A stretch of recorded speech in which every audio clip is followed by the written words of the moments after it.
Days, lots of sunshine today. Our high this afternoon in the mid to upper 50s. Expecting clear skies tonight, mid 30s. Sunny skies on Tuesday, upper 70s, and will be in the low to mid 70s on Wednesday.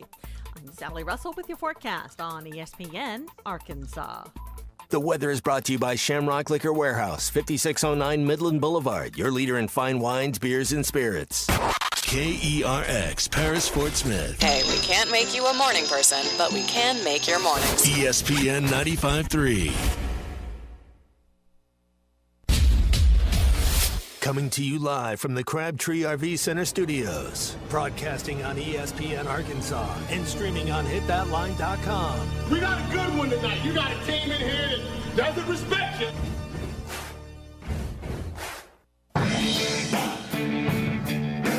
Ask me if I'm all right. Joaquin said dominate, and we not doing it. We're going to go get one and celebrate on somebody else's field. Hell yeah. Matt Jones may take it to the house and the dunk. You both said you had very motivational words at halftime. It's halftime with Phil Olsen and Matt Jones. From the bottom of my toes to the top of my head. I put my heart up. Let's go, man. Probably as frustrated as I've been the first half. What's able one Razorback? Second half, very happy. Is vintage Matt Jones. One, two, three. Here we go. Right now, let's take the field. Call or text on the McClarty Daniel hotline, 877-377-6963. Now, here's Phil Olsen and Matt Jones.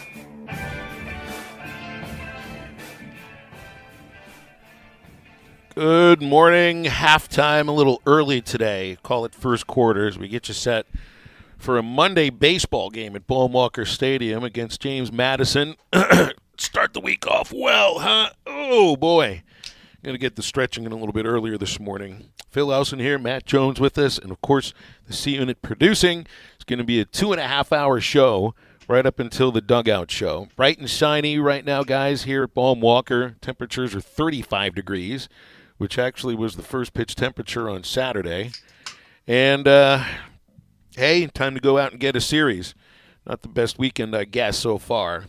How are we feeling today? 2-1. Hey, Phil. Good to be here this Monday morning. That's right. Always. Yeah, it's a little earlier than usual. I had to wipe the sleep out of my eyes.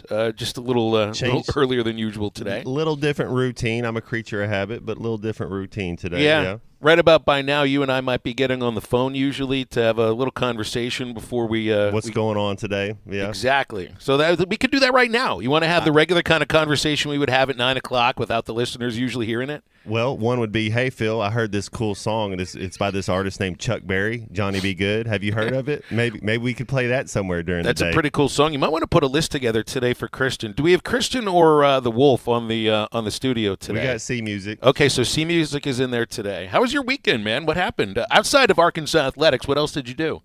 I watched that movie, man. Did you watch Point Break? Yeah, that was interesting. Johnny interesting, Utah? Interesting, Johnny Utah, interesting usually means it doesn't taste very well when you're inside a restaurant. So what do you mean by interesting? Let's get right to it here, C-Unit. Just the whole surfer deal and you know, those two characters playing in that movie was pretty awesome. And I think I remember, what's the other guy's name? Not Swayze, but Gary Busey.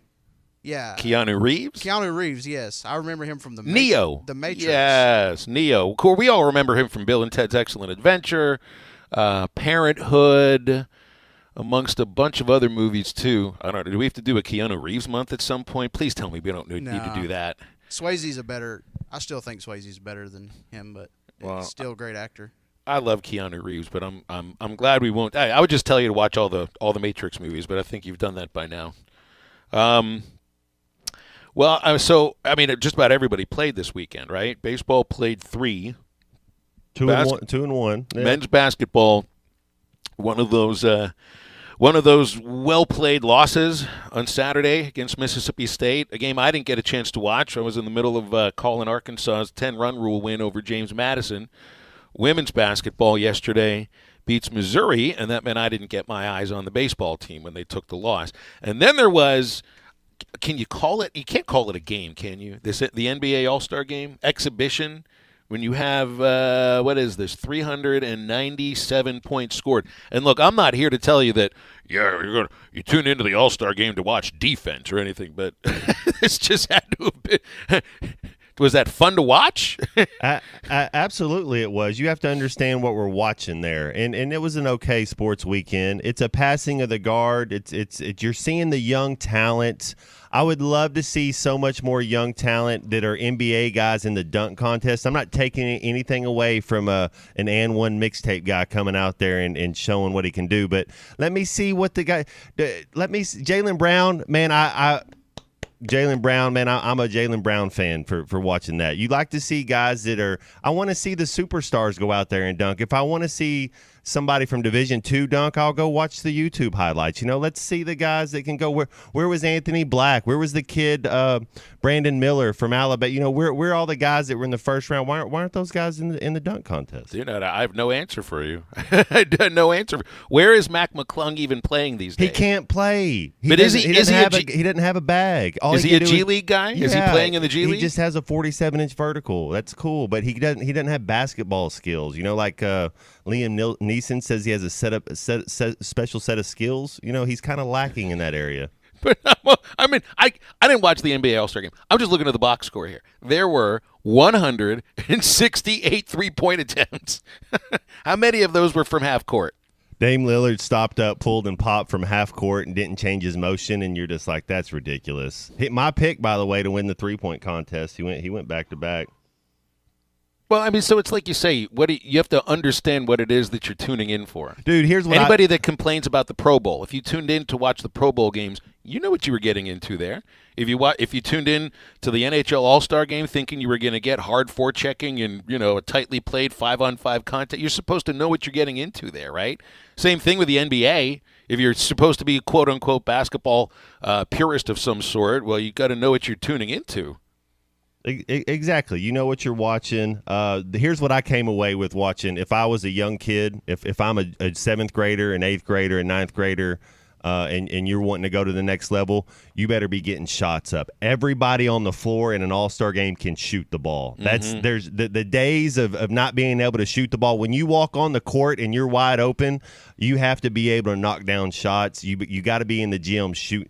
You got to be getting some shots up. It's like you're saying, it's like you can be a multi-dimensional basketball player, but if you're not going to be if you don't have any shooting range at all, what sort of option are you getting? I mean, we're in a day and age where a 7'4" player can step outside and knock down. Have to be able to 3-pointers from way out there too. Have to be, and that's the thing. Because Phil, you said there's a lot of shots. Both teams shot over 53% from the field.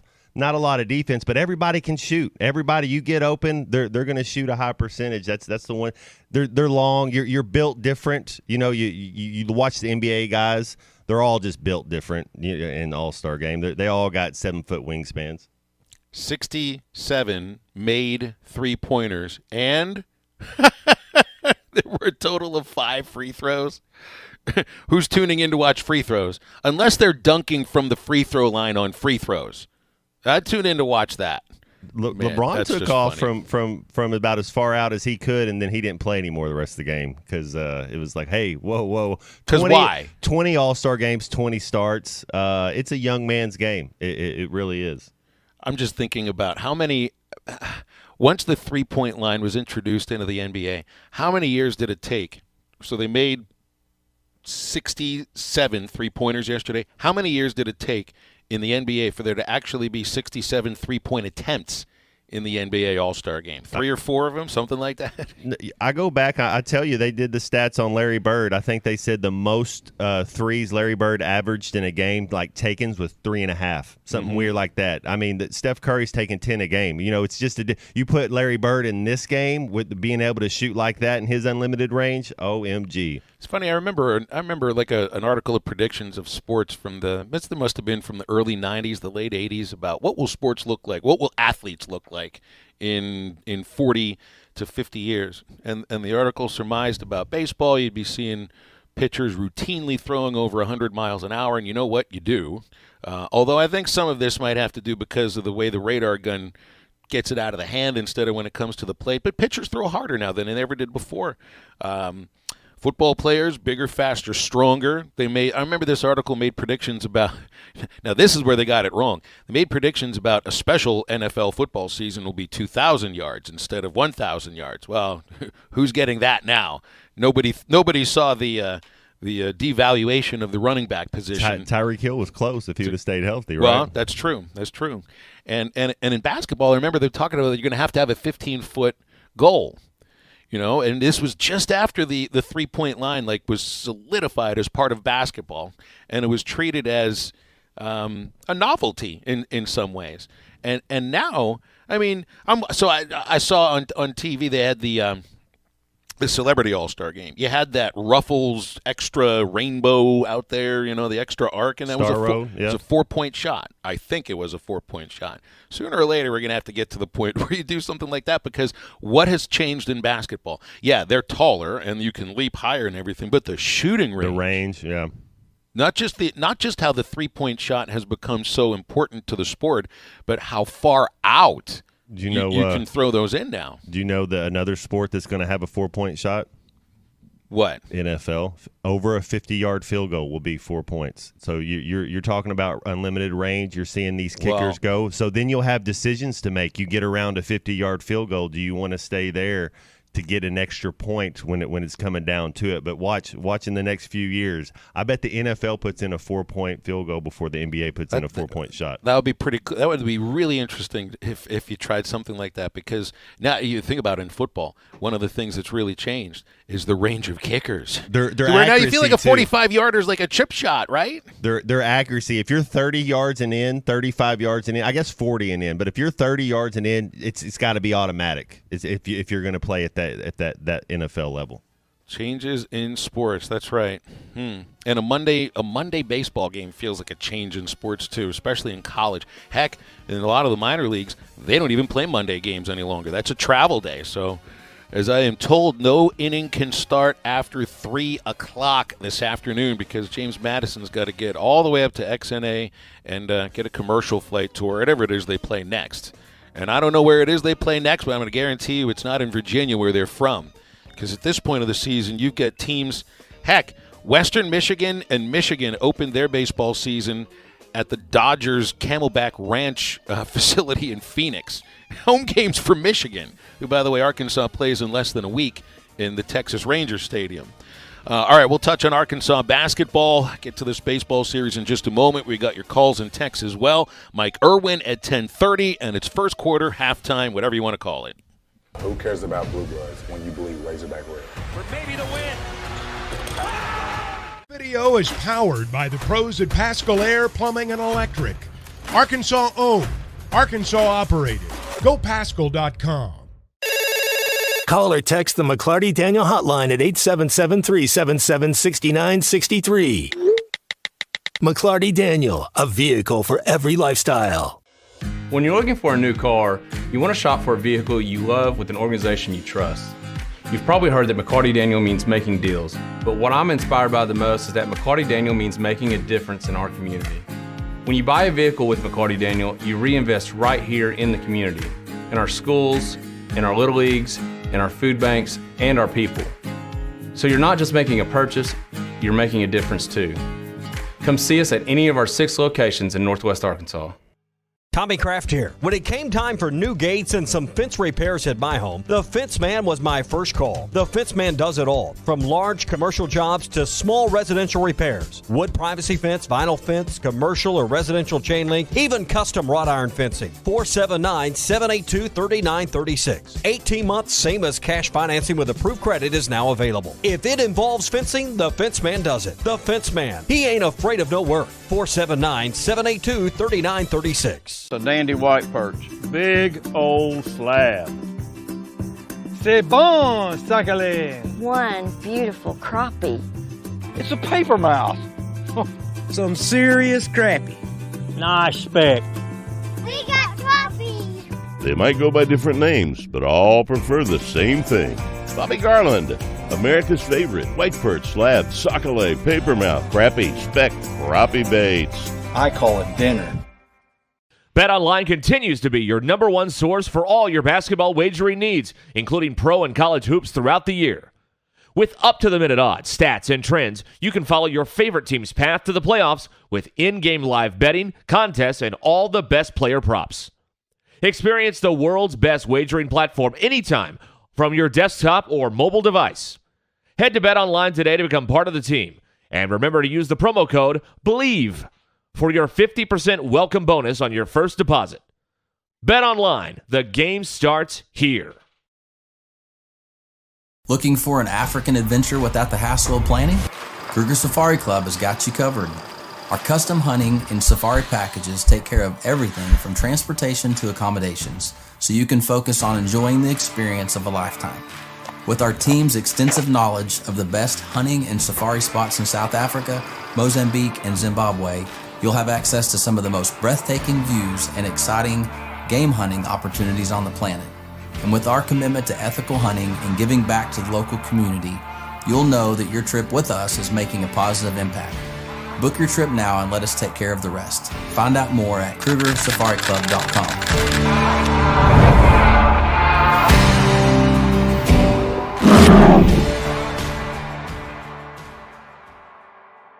Are you looking for the best Razorbacks insight and analysis? Hell yes. How about listening to an Arkansas football legend? Matt Jones, all he does is make big plays. What's the voice of the Hogs have to say? Hey, what a great crowd last night. Don't forget about the Omahogs. The Hogs are going to Omaha. Matt Jones, Chuck Barrett, and Phil Elson, the best in the business on the Hit That Line Podcast Network. Go to hitthatline.com or search Hit That Line wherever you listen to podcasts. Don't forget to rate, review, subscribe, and share. Are you in need of a good power washing? Mike Jr.'s Mo Wash is a full-service pressure washing corporation with over 15 years of experience in the River Valley and Northwest Arkansas. Cleaning services include exterior home, fence, driveways, walkways, gutters, pool deck cleansing, and more. We remove dirt, grime, and more to give you that sparkle you desire. Call me at 479-763-5561. We're open Monday through Saturday from 7 a.m. to 9 p.m. Mike Jr.'s Mo Wash, one call, cleans it all.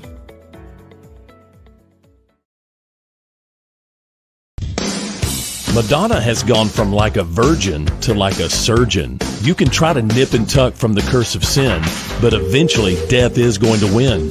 God will do major surgery on this sin-filled world, and when he does, people will try and hide their faces from him. Even plastic Christians won't be exempt. Look up Isaiah chapter 2 and see how the spiritual world renders this an immaterial world. I'm Pastor Abe from Woodland. Read about it.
And what they did, I watched some of that game, Phil, and what I saw was anytime you have the better athletes, you have a chance. Kentucky has athletes. It's just if they're going to buy in and figure it out and play together, but Kentucky had better athletes than Auburn.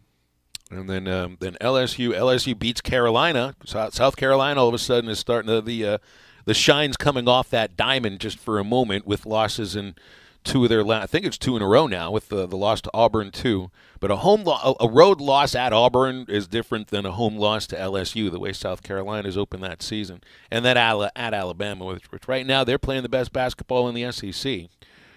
Well, so you got to take at this point, this is kind of the way that I took when I worked in the minor leagues, Matt. And look, it's like, so the games are going to get played.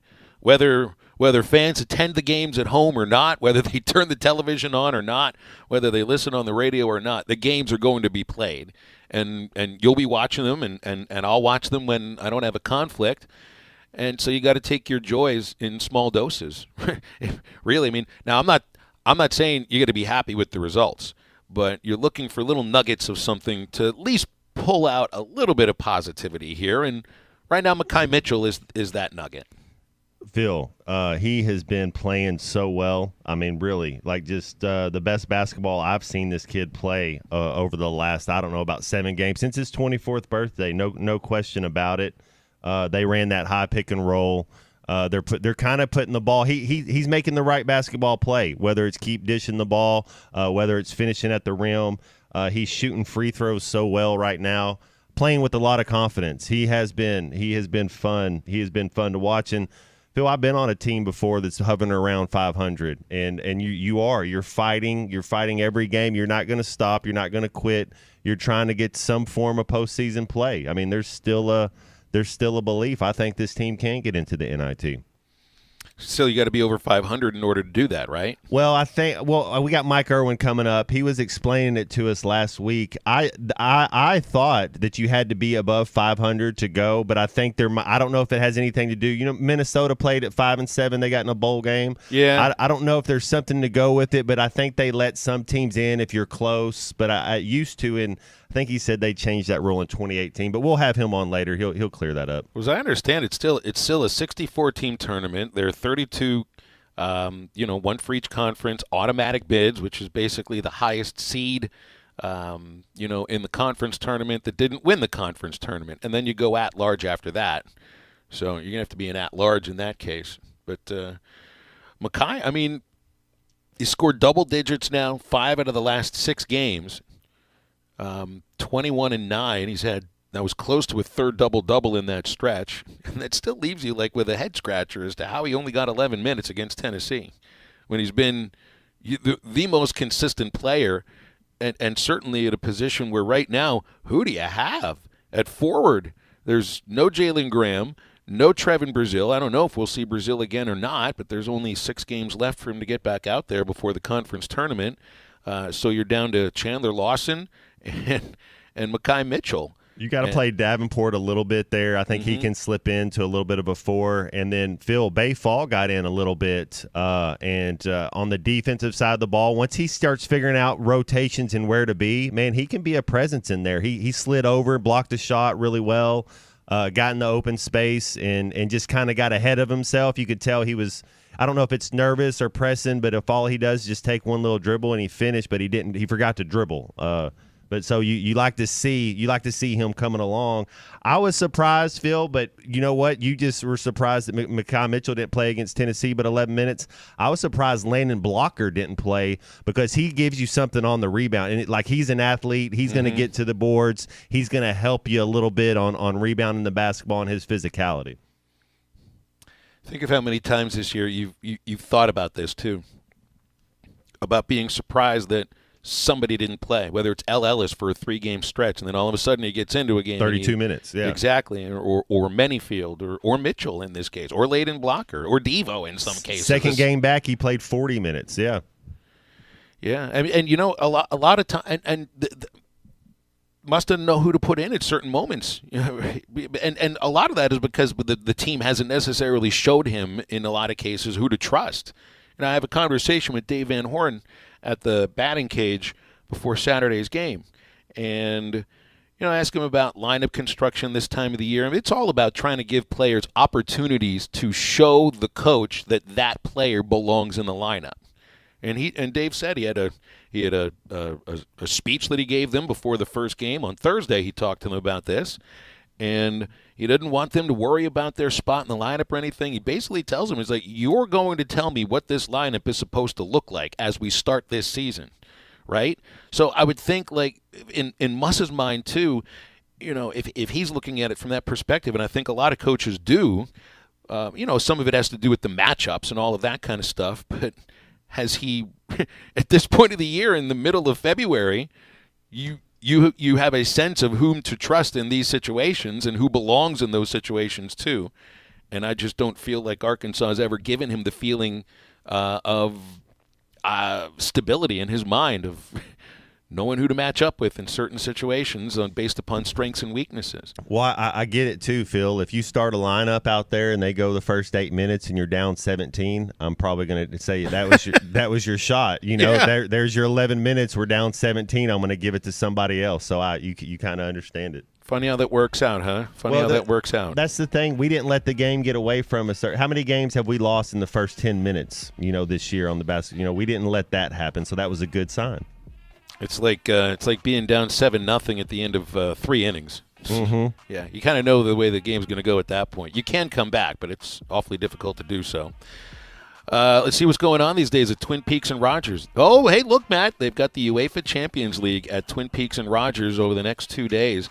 It's the #1 sports bar for a scratch lunch. 2 matches to close out leg 1 of the Champions League round of 16. Who wants to see rematches in leg 2? Matt Jones's 2 hands are up. If he had a third arm, he would be up as well. It's at Twin Peaks in Rogers, your sports headquarters. 29-degree draft beer made from scratch fan favorites and sports blasting from every angle. You can also order online at twinpeaksrestaurant.com. More TVs, bigger screens, scenic views, more to watch at Twin Peaks. And halftime is back. If you're facing $10,000, $20,000, or even $30,000 or more in credit card debt, medical bills, or other unsecured debt, there are programs available that can consolidate those debts into one single reduced monthly payment you can afford if you qualify. Accredited Debt Relief is on a mission to help you become debt-free in just 24 to 48 months. They've helped over 300,000 qualified consumers. Hardworking Americans just like you pay off more than $1 billion in debt, earning them an A+ rating from the Better Business Bureau. Accredited Debt Relief will tailor the program to fit your specific budget and financial situation. So call Accredited Debt Relief now for your free no-obligation savings estimate and let them help you take control of your financial destiny. Call 800-658-4848. 800-658-4848. That's 800-658-4848. 800-658-4848. Program and services not available in all states. You're listening to Halftime Live from the Crabtree RV Center studios. Crabtree RV Center, where RVing is life.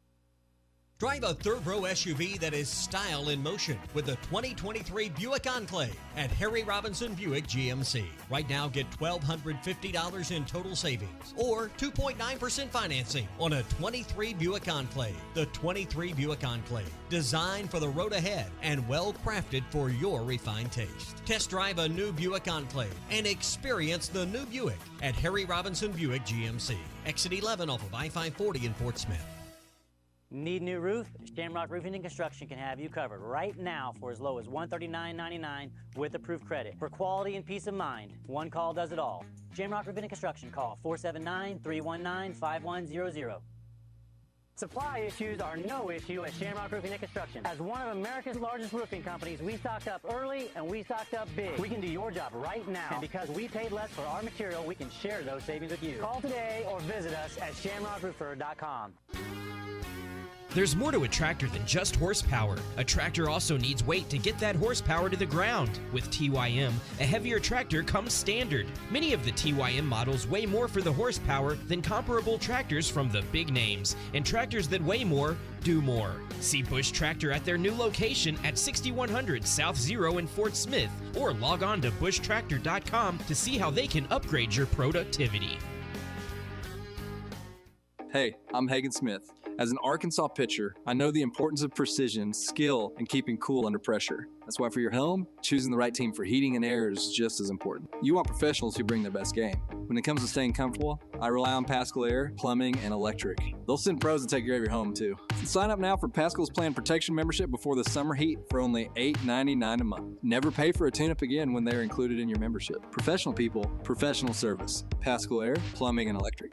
Do you need an oil change but don't have time to drop off your car? S&J Express Lube will let you sit in your car while they do the work, and it only takes about 15 minutes with no appointment needed. Prices start at $35.99 for a 20-point inspection service. S&J Express Lube is open Monday through Friday 9 till 6 and Saturdays 8 till noon. You'll find them at 14818 Highway 71 South in Jenny Lynn. Check them out on Facebook too. S&J Express Lube, your authorized Castrol dealer in Sebastian County. They are waiting on you now.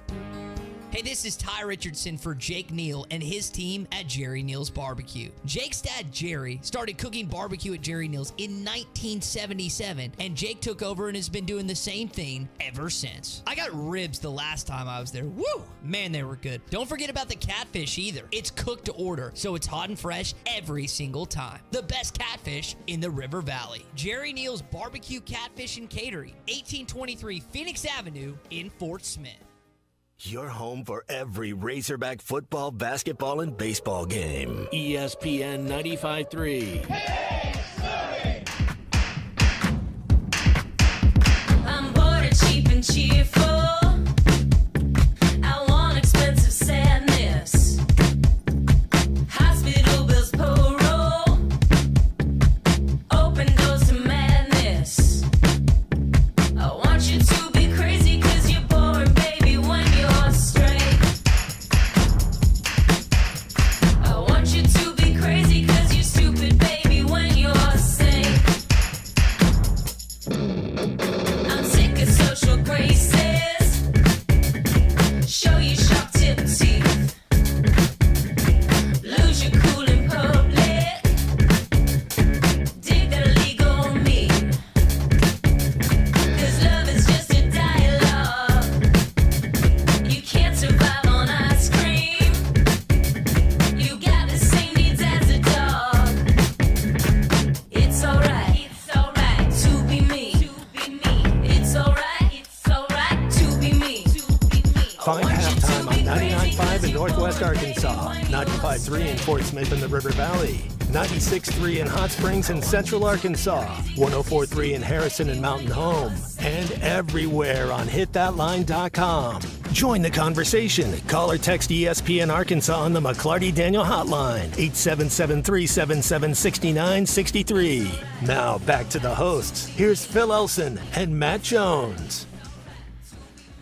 2 wins, 1 loss for Arkansas baseball so far this weekend, which makes today's series finale at 12 o'clock pretty important. You don't want to be splitting to start the season. No matter what anybody tells you, that a loss is a loss, and that is the truth, I think, in early season college baseball.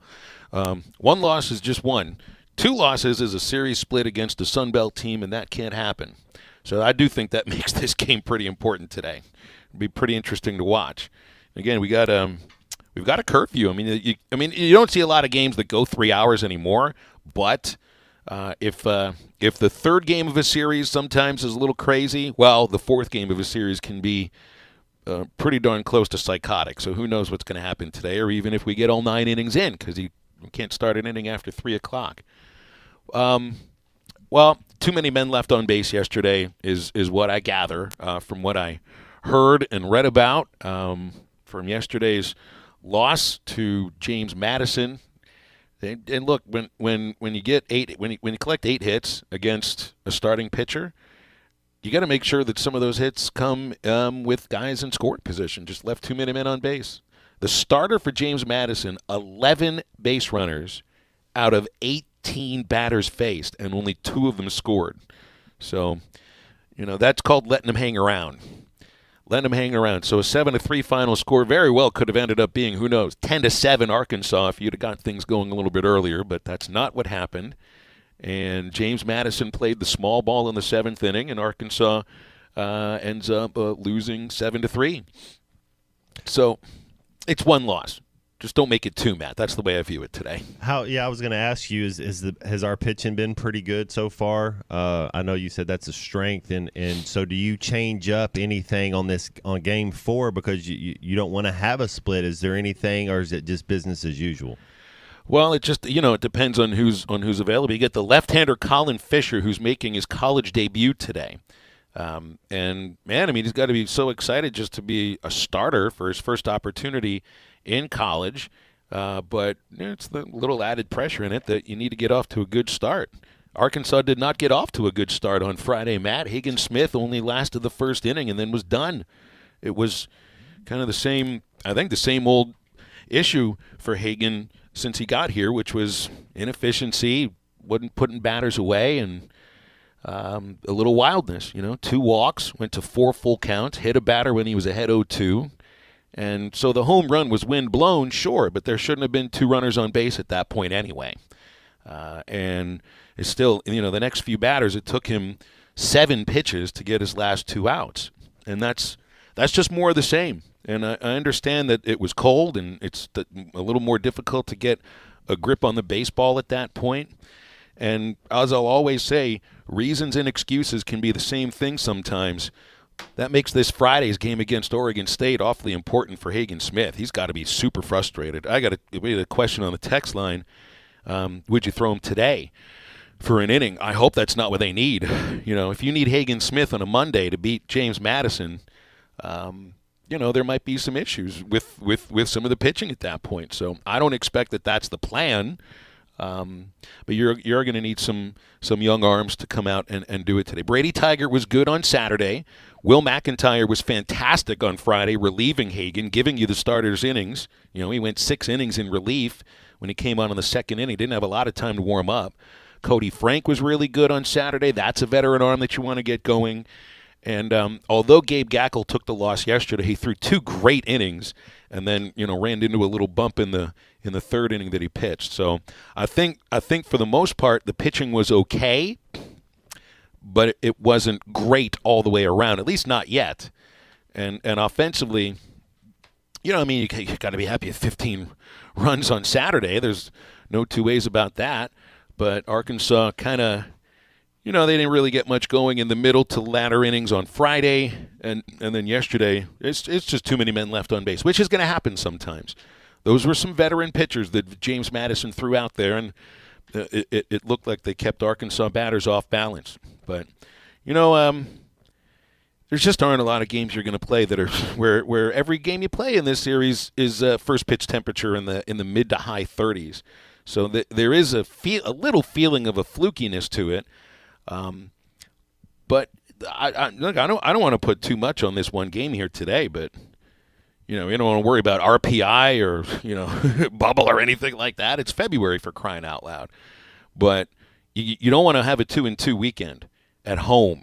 Ole Miss had a 2-2 weekend on the road all the way out in Honolulu against Hawaii. Maybe things are viewed a little bit differently when you're in 7 hours away.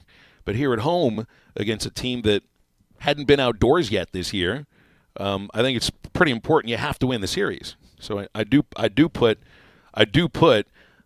some importance on this game today. If you won yesterday, you come in here just kind of feeling free and easy about it. It'd be great to get a sweep. You'd expect it. But here's one thing I do expect.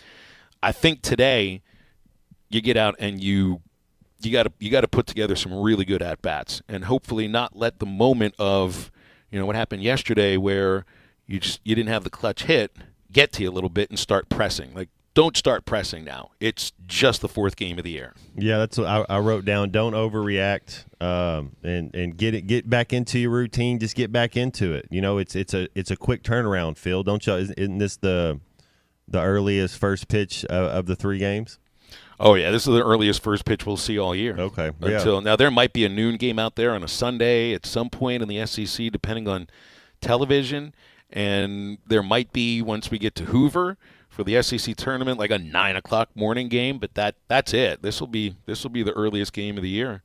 is my guess. That's as a player after you lose, Phil. Let's go play again. Like let's as soon as we sleep and wake up. So you get to the park. You're getting there early by nature now because it's a early. But let's get to the park. Let's get it stretched out. And let's get ready to go play. And you get less than 24 hours to worry about it. So it's like, all right, like Bubba would say, sleep, eat, show up, and rake. Well, that happens like 17 hours once you got off the field, feeling a little bit crappy about a loss. Very good point here by BJ on our McClarty Daniel text line. That's 877-377-6963.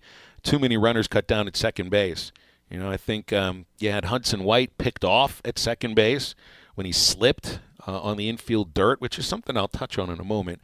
And then Kendall Diggs got thrown out attempting to steal in the ninth inning. So, yeah, I mean, that's also you got to value base runners. Man, I mean, especially when they're at second base. That's the equivalent of leaving a man on base. So if I see that Arkansas yesterday left, where's my box score here? We don't print too many things out anymore up here. How many guys we left on base yesterday? 9. If you had 2 guys cut down at second base, make that 11 runners left on base because you got to bring those guys across. Bubba mentioned it on the broadcast yesterday, and he said this to me off the air a few times.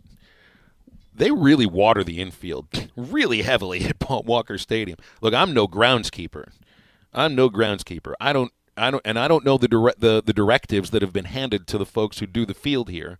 But I mean, I'm looking at it right now, and it looks slick. It looks slick on the infield. Talking about the dirt or the grass? The dirt. Yeah. Specifically the dirt. Like you'll see groundskeepers always watering the infield dirt before a game just to keep that stuff down. But I don't know what Dave has asked for from them, but I don't know if Hudson slips at that moment if it's not a little bit muddy by where he was leading off, or at least that's what it sounded like, and I've seen evidence of that at times during games here too. So just another thing to worry about here. See, Woods in Bentonville makes a really good point.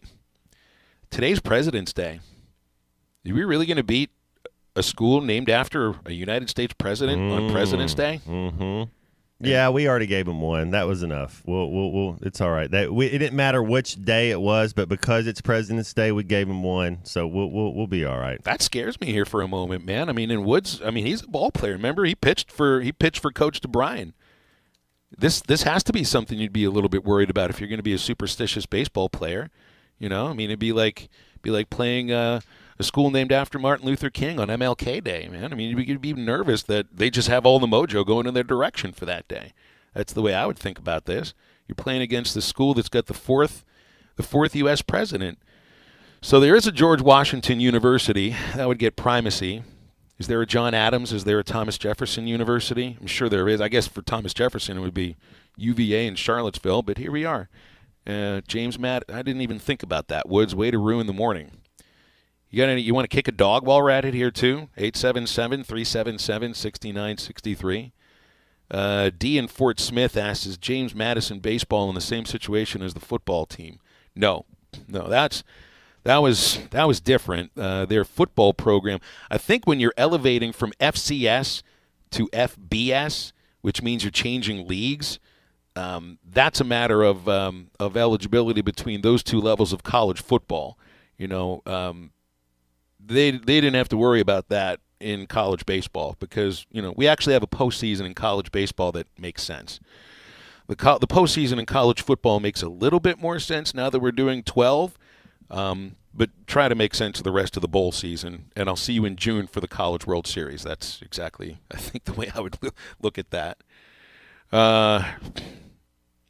877-377-6963. I'm excited to watch Fisher pitch here today.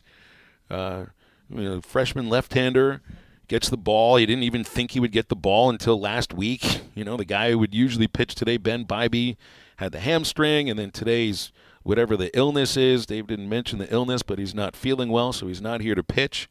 So you got it all on your back, man, and it's a little different than if you were pitching on a Tuesday, which usually that's what this team would be doing, Matt.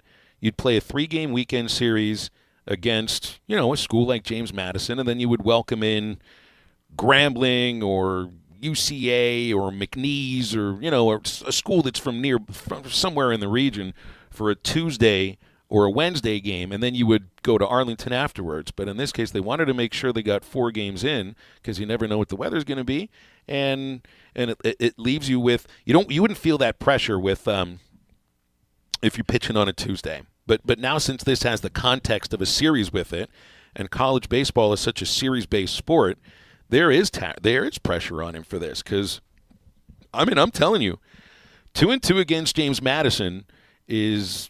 And I don't care what the polls look like. The college baseball polls, I don't even want to refer to those for the next 2 months. But it's like the same idea as when the basketball team lost to Greensboro at home. Now, that's one game, but a weekend in baseball kind of equates to me sometimes a game in basketball. That was when we look back at it, the clue that maybe things weren't going to be going in the proper direction with a loss to Greensboro at home on a Friday in November. Now, one loss to James Madison this weekend, that doesn't show you that this team isn't what they're made out to be.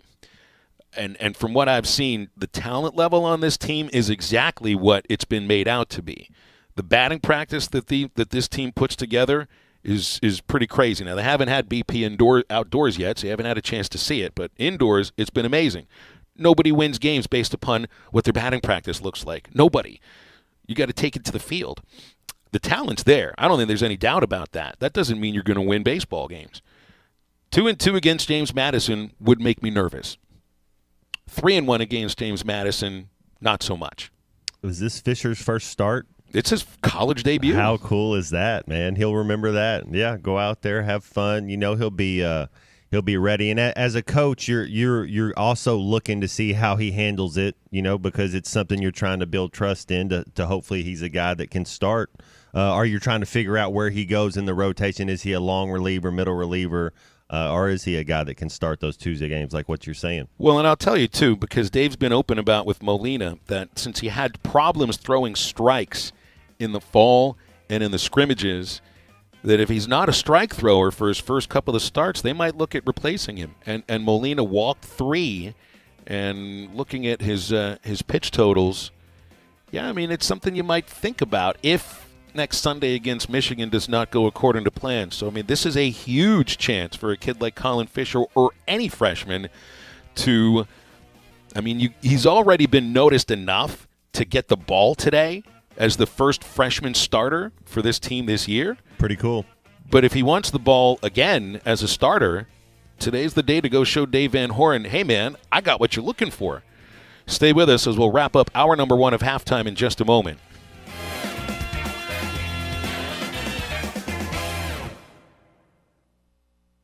This is Bruce Stanton, Vice President and General Manager of Pradco Fishing in Fort Smith. Our #1 volume lure out of our 20 fishing brands is the Bobby Garland Baby Shad. We make them by the millions in our facility in Fort Smith, and the Baby Shad is without a doubt the #1 soft plastic crappie lure in the U.S. Fish it on a light jig head or underneath a float, and you'll find it's as productive as live bait. Available at Walmart, Bass Pro Shops, Academy, LureNet.com, and tackle stores all over the place. The Bobby Garland Baby Shad. Precision Overhead Door features the finest quality materials, installation, and service for all of your overhead door needs. Fully licensed and insured, with locations in Rogers and Fort Smith, serving all of Northwest Arkansas and the River Valley. Give them a call today at 844-PDS-STORE or online at PrecisionDoorNWA.com. Back-to-back winners of the Best of Award, Gold Best Garage Company in Northwest Arkansas, and also winners of the River Valley Precision Overhead Door. Hello, this is Sebastian County Assessor Zach Johnson here to remind you to assess your personal property by May 31st to avoid late penalty. You can do this in person at one of our 3 locations, over the phone, or online by going to www.countyservice.net. I would also like to remind any current homeowners or individuals buying their homes on contract to contact our office and check on your eligibility for the Homestead Tax Credit. Contact us today to see if you qualify. The Homestead Tax Credit can save you up to $425 off of your tax bill. This ad sponsored by Sebastian County Assessor and paid for by Amendment 79. Hey, Wes. Billy, hay is for horses. I have an idea to bring in more customers. What you got? We yell on the radio, "Woo! Pig suey!" We're going to call the Hogs? Yeah, we call them all in. Woo! Pig suey! Come get your pizza at Jim's Razorback Pizza. I'd rather not. Don't you love the Hogs? Of course, but we can't call our customers hogs. But they're Hog fans, and our name is Jim's Razorback Pizza. Billy, I love your enthusiasm. Look it, if you think we should do it, then let's do it. Woo! Pig suey! What about moo instead of woo? We use Wisconsin cheese. Really? You and them dang cows. Woo! Pig suey! Jim's Razorback Pizza. Blessed to serve you. Eat Jim's RazorbackPizza.com. The tires on your vehicle go round and round, but when they don't, go to Van Alma Tire. They have tires in their name. That's their specialty. Van Alma Tire is all about tires. They have all the name brands and private labels available for you and in stock. So when it comes to getting tires for your ride, it's worth the drive, and financing is available. Ask for details. Whatever your tire need, check out Van Alma Tires on Highway 64 between Van Buren and Alma. Ready to get you rolling on new tires at Van Alma Tire. It's sad that we live in an unsafe world, but we do. Would you be able to show the police who was at your home if something was taken? Guardtronic installs alarm systems as well as camera systems. We here at ESPN rely on our Guardtronic installed cameras to keep an eye on what's going on around our building, as many of you do. Guardtronic has been serving the River Valley for over 60 years. Call Guardtronic for a free estimate so you'll be able to show the police who the bad boys are that took your belongings. License E50. When I need a place to stay in Northwest Arkansas, I always choose the Inn at the Mill. It's centrally located in the heart of NWA at the Johnson exit off I-49 and is the most unique choice of hotels in the region. Whether you're in town for the game, a concert at the Amp, business travel, or just a weekend away, the Inn at the Mill has a spacious, clean room ready for you. Reserve your stay at the Inn at the Mill, 479-443-1800, or visit innatthemill.com. The Inn at the Mill, where the past meets the present. Your home for every Razorback football, basketball, and baseball game. ESPN 95.3.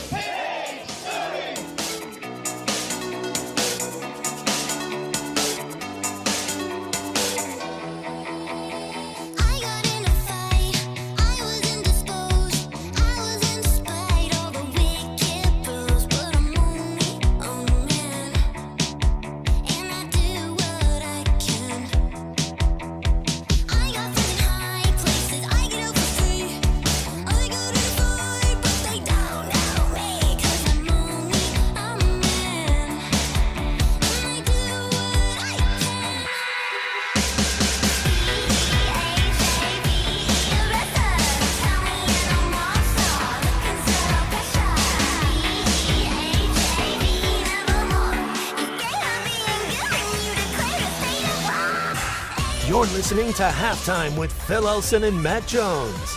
Want to jump in the conversation? Call or text ESPN Arkansas on the McClarty Daniel hotline, 877-377-6963. Now, here's Phil Elson and Matt Jones. All right, looks like the boys are taking BP outside today. Pretty good. I like that. Always better to hit outside than hit inside. Unless it's, 32 degrees, then it's not going to matter. Bet Saracen, by the way, has Arkansas minus 500 on the money line against James Madison on the Bet Saracen app. If you haven't downloaded it, well, download it for college baseball season with the NBA basketball, the NCAA basketball tournament coming up in just a short few weeks. Have that Bet Saracen app on your phone. Download it on the App Store or Google Play. You can always log on to any web browser at betsaracen.com.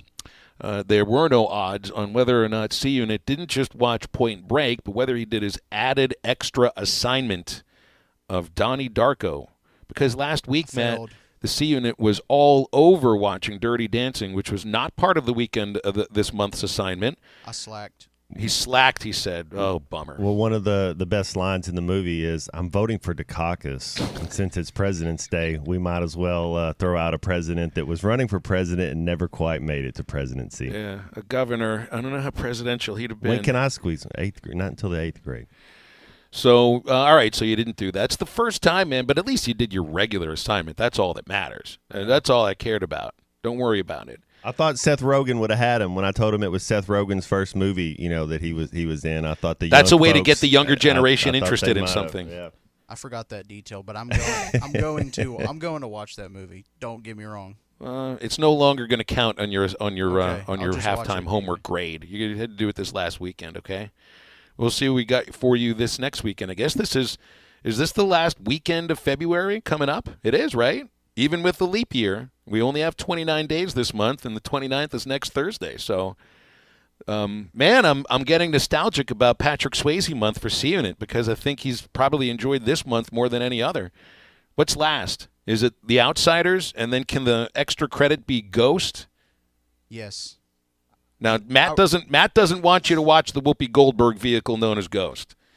But I say if you want to, go for it. Might as well. I love The Outsiders, the book, so I know the movie is going to be even better. It's another one of those movies where Swayze is like the big brother, the leader.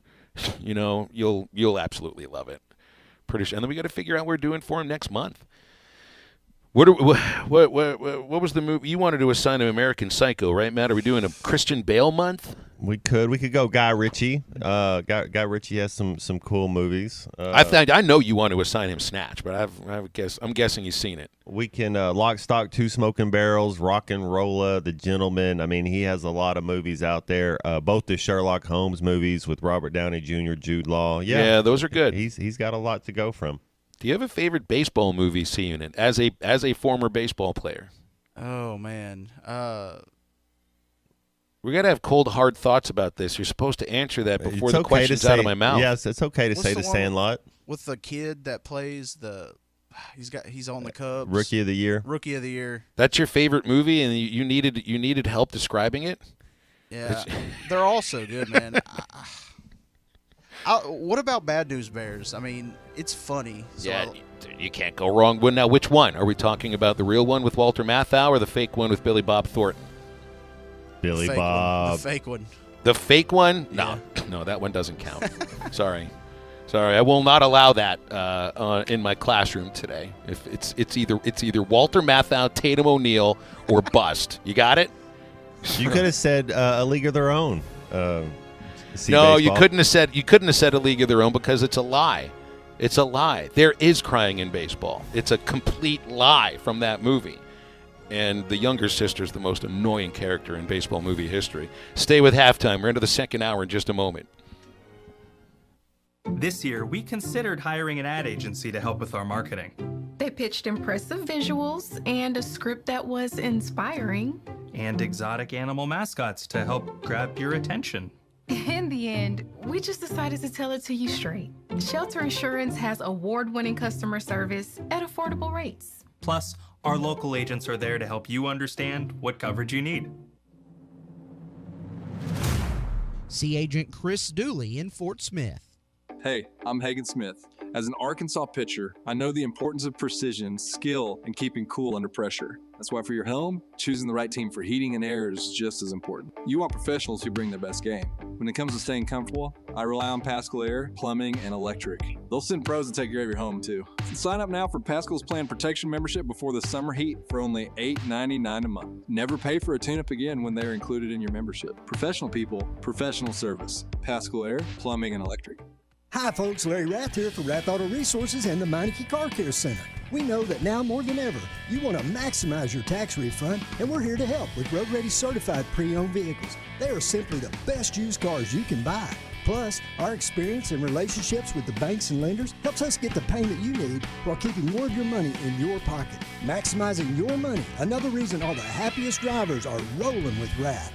Rath Auto Resources and the Meineke Car Care Center, just north of Phoenix on Towson, Fort Smith. Hog fans, you can call the Hogs in Paris.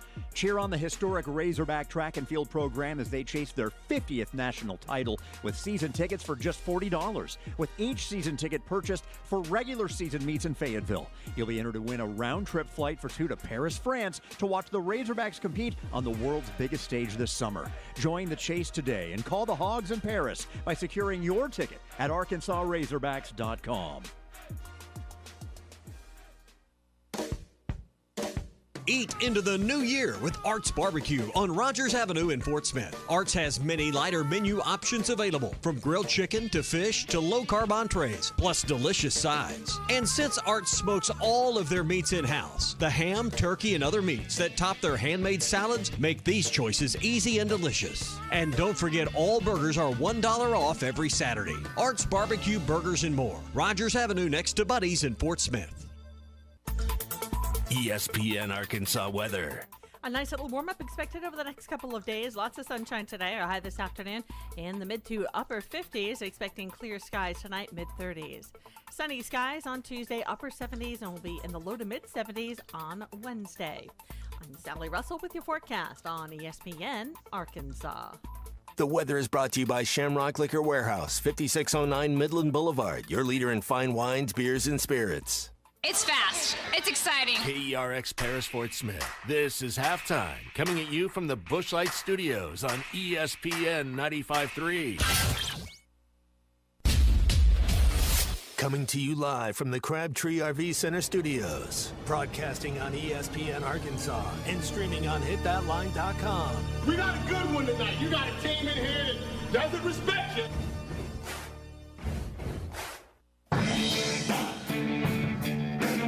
Ask me if I'm all right. Joaquin said dominate, and we not doing it. We're going to go get one and celebrate on somebody else's field. Matt Jones may take it to the house and the dunk. You both said you had very motivational words at halftime. It's halftime with Phil Elson and Matt Jones. From the bottom of my toes to the top of my head.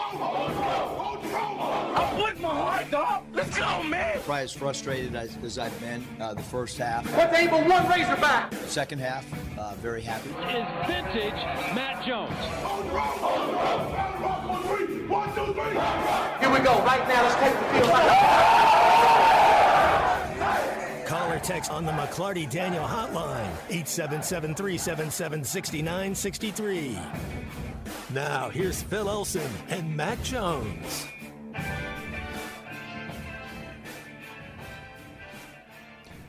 Welcome back into our second hour of halftime. And some of our listeners out there are already thrown into a little bit of discombobulation at the moment because you might be tuning in expecting to hear Greeny on ESPN National Radio. But nope, we've moved halftime up because we got an 11:30 dugout show and a 12:02 first pitch for Monday afternoon baseball at Boehm Walker Stadium. So halftime is first quarter today. We've got an open segment. We'll have Mike Irwin in about 30 minutes. That's when I'll head down to the field and talk with Dave Van Horn. That McClarty Daniel hotline is 877-377-6963. And let me make a small prediction here. For those who are regular listeners, you know as the second hour of a show usually starts, this is when Charlie in Camden usually calls in. I appreciate Charlie very much. He's a great caller. But there's also a history of Charlie not listening to the show before he calls in. I think he's going to call in to our stations as first pitch is being thrown today. What do you think? I think in fact, I'm almost going to guarantee that Charlie tries to make a phone call to ESPN Arkansas as Colin Fisher throws the very first pitch of today's game. And then he's going to realize he's got no chance to go on the air. That's a good prediction. Yeah, he might be a creature of habit too, like a lot of us. That's right. That's right. Well, what will happen at that moment? He'll realize. How long will it take him before he realizes that he's on hold and he hears a baseball game and that he's going to have to hang up? It helps when you turn the radio on, though. It really does. It usually does help at that point. Did you see some of the comments from Rick Pitino about St. John's and about the players on his team? Matt, he has said some of the things that you would expect an analyst who is detached from the team to say in honest moments about a team that he's watching. But you would never expect to hear a coach refer to his own players as, quote, "We are so non-athletic that we can't guard anybody without fouling." And it's really not losing, he continues. Even winning, when I watch the film, I see unathletic plays. I see people that don't handle the ball, that are just interested in taking quick shots. It's been a disappointing year, unquote. after the Red Storm blew a 19-point lead to Seton Hall yesterday, lost by 6, and 6-9 in the Big East, and they've been slumping of late. He also referred to the facilities of St. John's as, quote, I can't even say it on the air because I would get in trouble, but it's got a TTY at the end of it. I mean, he went off. He went off in this post-game presser. He literally, I think he hates the university that he's coaching at right now. At least that's what it sounded like. When you have a 19-point lead and you let it slip away, sometimes you know it's better just to not say anything at all and let yourself cool down a little bit. But yeah, he seems like he's a little frustrated. St. John's isn't known for their facilities, though. What is? I mean, he says they're also addressing that. Yeah. I mean, the athletes now, I do think of St. John's as being somewhat of a basketball school. I mean, since the Chris Mullen days and your other boy, Felipe Lopez. Mm-hmm. Or is it? Yeah, Felipe Lopez. Well, it's been a while since St. John's was, I guess, really on the map. You know, Coach Anderson wasn't able to get them there, and the feeling is that maybe this year's Patino would have gotten St. John's totally turned around, but I mean, he built that team through the transfer portal. He blamed his own assistant coaches. I mean, he didn't spare his own staff members from his sniper's rifle. He called players out by name. You got to be halfway decent at recruiting, and evaluating talent. You get the wrong couple guys in there, it's hard. It's hard to get victories. Well, it's going to be harder for them to get victories now because he basically, I mean, it's embarrassing for them. Now, look, Muss has, I don't know if you'd say called out, but I mean, I remember him talking about a lack of offensive rebound and pointing out, I forget the player, it might have been Ellis, it might have been a couple of other players, and they had like one offensive rebound. He told Bob Holt, you could have one offensive rebound just by sitting there on at the scorer's table at some point. But I mean, obviously, you can't go off in the facilities at Arkansas because they're really good. But it's a little bit of the same hallmark of some of the things that we've hit on with this Arkansas basketball team. Trouble defending one-on-one, getting blown by, a little bit of a lack of athleticism or size and athleticism at the same time. It's just it hasn't come from us. It hasn't come from us. It's come from us. Well, the thing, that Mississippi State game, like I said, I thought we were just as athletic. I didn't think there was anything Mississippi State was doing special. The last 90 seconds of that basketball game, though, we didn't really do ourselves any favors. You know, our last two possessions were kind of turnovers. We didn't know what we were going to do. You know, we didn't really get a good shot the last couple times down the court. So that's something maybe you can work on. But if we would just hit a couple shots, I haven't seen a team that they're open. I mean, they make the extra pass into the shot clock, whatever. Dude's open, and it's just like you're thinking, well, he's gonna make that one, you know. And then that we just don't hit enough easy, uncontested shots. Yeah. Well, just not much time to turn this around at all. So I mean, at this point. Are you what you are? Is there a chance to improve? Is there a chance to surprise anybody here? If you get beat by 16 on the offensive rebound at A&M, that's what they like to do. We're not going to beat A&M. We hopefully Graham can come back. We're a little small. We need some inside. I mean, you think maybe Blocker plays a little bit more. He's an athletic. He's kind of a Texas A&M player, you know, an athletic guy that can run up and down the court and be physical. I think he matches up good with what A&M likes to do. But yeah, we're going to have to get on the board a little bit because that's A&M. That's their calling card. A&M has not been playing very well of late either, have they? They got two shooters. They got two guys that chuck it up. You got to kind of find it. That's how their offense runs. They run through them, and you got to keep the other guys off the glass. Yeah, they got a couple of shooters, Radford and Taylor, and then crash that glass. 5 to the glass, right, or 4 to the glass, plus the shooter at the same time. Arkansas won that game because Tremont Mark went off. And they made how many free throws that game? We were like 38 of 45 or something. It was a ridiculous amount of our 35 of 41. It was something just ridiculous how many. I mean, the game took an extra hour because I think they had 8 reviews. They had to go over to the monitor on, a couple flagrants, I mean, it was a physical game. Yeah, you're right. I mean, I'm going back and looking at the box score here. You had 50 fouls. Oh, it was so choppy. It was a hard watch. You were just like, that can't be basketball. Arkansas won that game, giving up 25 second chance points, and they scored just 9 themselves. That happens. You go 31 for 40 at the foul line. Arkansas's not getting 40 free throw opportunities tomorrow night against Texas A&M. I mean, you'd be happy with half that total. And if you get half that total, where are the rest of your points coming from? If you got to get to 78 against a team that's going to crash the glass as heavy as A&M will, and I mean they out-rebounded Arkansas by 12.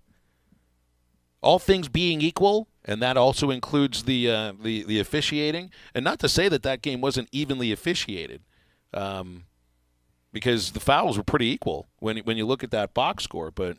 Can we get the same officials? You know, can we actually put in for Doug Shows and Alandis Poole and Terry Oglesby? Let's get the same crew. Why not? Well, I don't think that works. I don't think it works in that direction. Only if you're Alabama football. Only if you're Alabama and it's football. Yeah, you get to choose your officials then. Not anymore, though. They're not going to get to do that any longer. You know, I'm kind of interested to see if Alabama, if they win 10. Do you think Alabama football wins 10? I mean, that coach they got doesn't lose more than 2 games a year. You know, so something's got to give. Have they hired an offensive coordinator yet? They just brought in a guy who left for the Seattle Seahawks. I thought that guy DeBoer. I thought he's the OC. Like, right? He's going to be calling the plays. Well, it was his guy Grubb that was supposed to join him, but yeah. Well, you're right. You still have to have somebody you trust there in that job. Yeah, you're communicating back and forth. You're talking. Yeah, absolutely. I'm on for one more segment, then I'm headed down to talk with Dave Van Horn. Things are really compacted today with an 11:30 airtime for baseball on most of our ESPN Arkansas affiliates. Those on 99.5 up in Springdale. You'll have Ruskin and Zach up there today, so those guys don't get a day off. We don't either on halftime. We'll come back right after this quick break.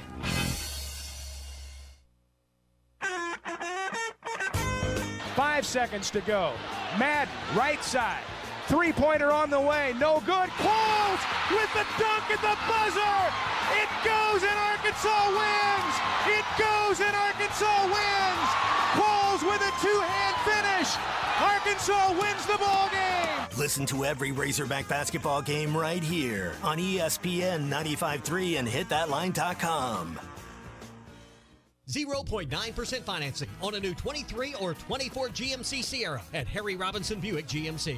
Save up to $6,500 off with factory rebates on a new GMC Sierra truck, or take $3,750 off with 0.9% financing or 2.9% financing for up to 72 months on Sierra 1500s. 6.2-liter engine excluded. Conquer with confidence in a new GMC Sierra from Harry Robinson Buick GMC. We are professional grade. Harry Robinson Buick GMC. Exit 11 off of I-540 in Fort Smith. Come on along, head for the mountains of Bush Beer. Head for the mountains, it's cold and it's smooth and it's waiting for you. Come on, head for the mountains of Bush Beer. Head for the mountains of Bush. Head for the mountains of Bush. Light beer. Enjoy responsibly. Copyright 2022. Anheuser-Busch, Busch, and Busch Light Beer, St. Louis, Missouri. Do you want to be a part of the team that makes the best pizza and wings in town? Well, I've got great news. Papa's Pub and Pizzeria is now accepting applications for a full-time cook. Fill out your application in person Monday through Saturday between 11 a.m. and 5 p.m. Papa's Pub and Pizzeria, 508 Garrison Avenue in downtown Fort Smith. You'll get to make the best darn pizza in Fort Smith, perhaps the world. Order the double cheese and sausage. Right here, dude. Hi, this is Garen Armstrong with Shamrock Roofing and Construction. That small roofing company my father started 45 years ago has now become one of the largest roofing companies in America by following one rule, the golden rule. No one can install a better roof at a better price, a better warranty than Shamrock Roofing and Construction. Let our local family serve your family. Shamrock Roofing and Construction. Call today or visit us online at shamrockroofer.com. Clogs? Nobody wants a clog. Westart Plumbing knows that clogs are a serious issue. They can signal that bigger problems are on the way. So contact Westart Plumbing while the problem is small. Slow shower and sink drains, gurgling toilets, and outside cleanouts making a mess? Call 479-646-5151 today. Westart Plumbing and expert drain cleaning since 1993. They keep you flowing. If you have slow drains or high water bills, call Westart Plumbing and expert drain cleaning service. 646-5151. I know we're always on the go, heading to Fayetteville, Little Rock, Oklahoma City, and you need a place to fill up. But not just for gas. I need snacks, drinks, and a restroom that doesn't make me throw up. That's why my new favorite pit stop is Jam Mart number 10, located at 6201 Grand Avenue on the way out of town. I can't stop by without getting something from their hot box or a fresh-made burger. That's Jam Mart number 10, located at 6201 Grand Avenue in Fort Smith. Husbands, sons, daughters, honor your wife or mother for Mother's Day at the inaugural Mystery at the Fort Legacy Ball, benefiting Heart to Heart Pregnancy and Family Care Center on May 11th at the U.S. Marshals Museum. Buy your tickets today for this 1940s mystery dinner, coupled with an exciting night of investigative entertainment and lively dancing with the band Who Shot JR. For more information, call 479-452-2260. Your home for every Razorback football, basketball, and baseball game. ESPN 95.3.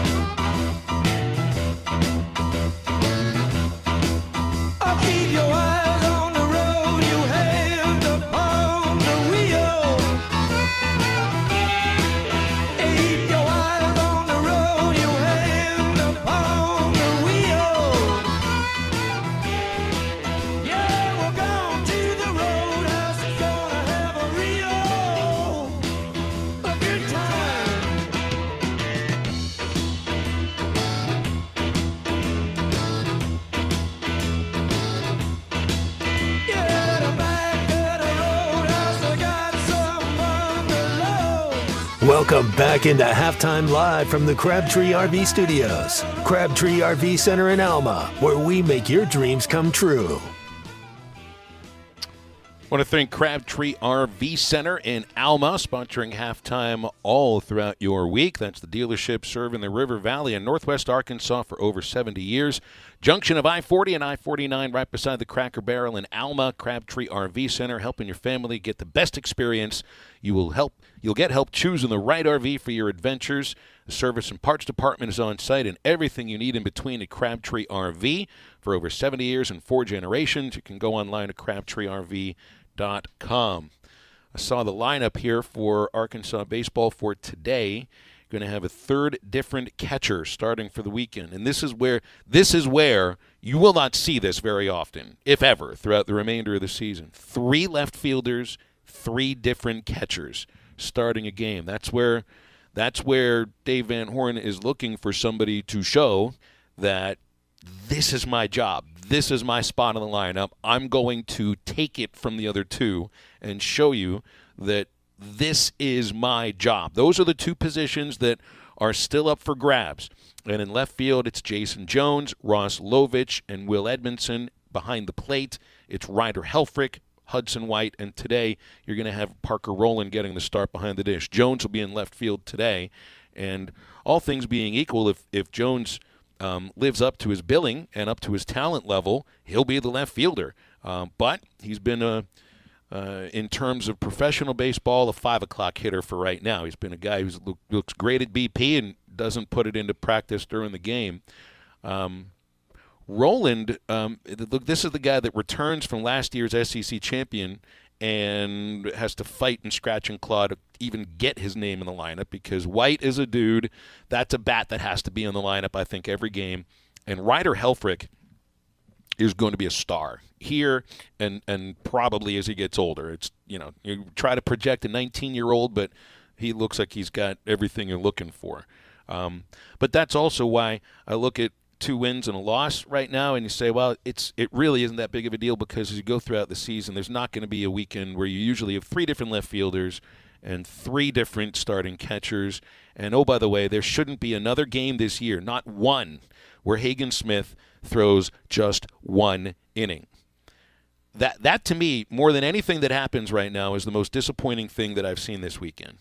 Hagen Smith is so much better than one inning. And I think he's better than what his stats say throughout the course of his career, and he's had a good college career in these past 2 years.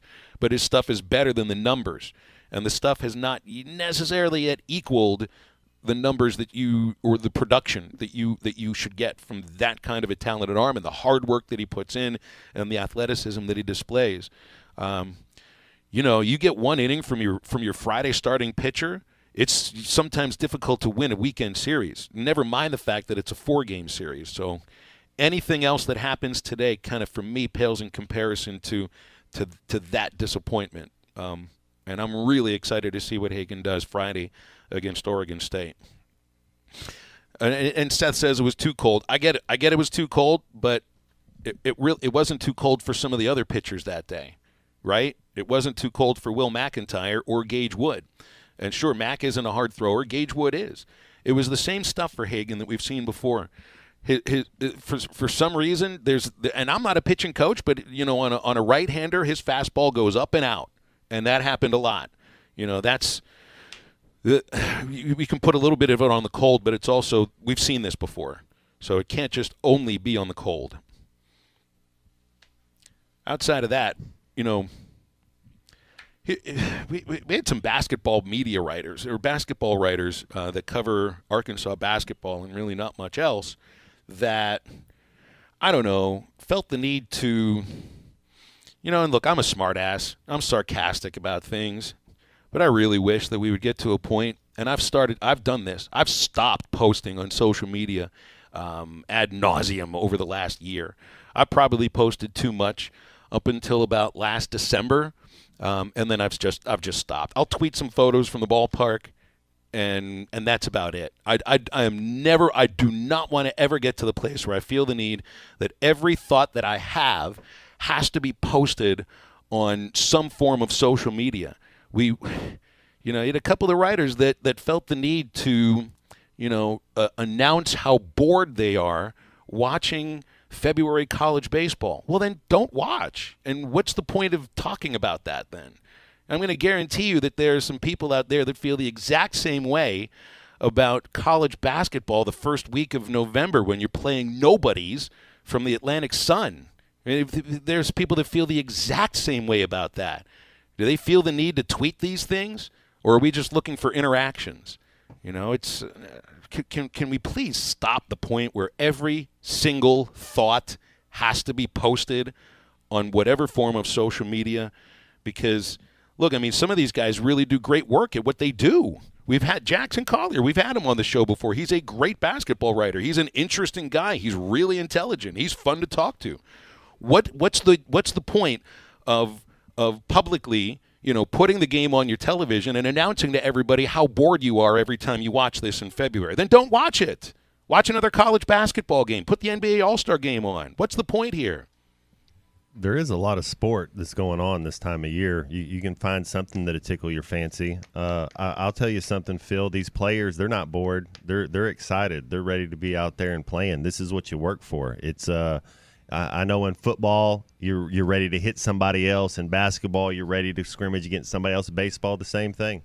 I don't ever want to, and maybe I do this. Maybe without realizing it, I'll insult people who haven't watched as much baseball as I have, and so I'm looking at things from a different context.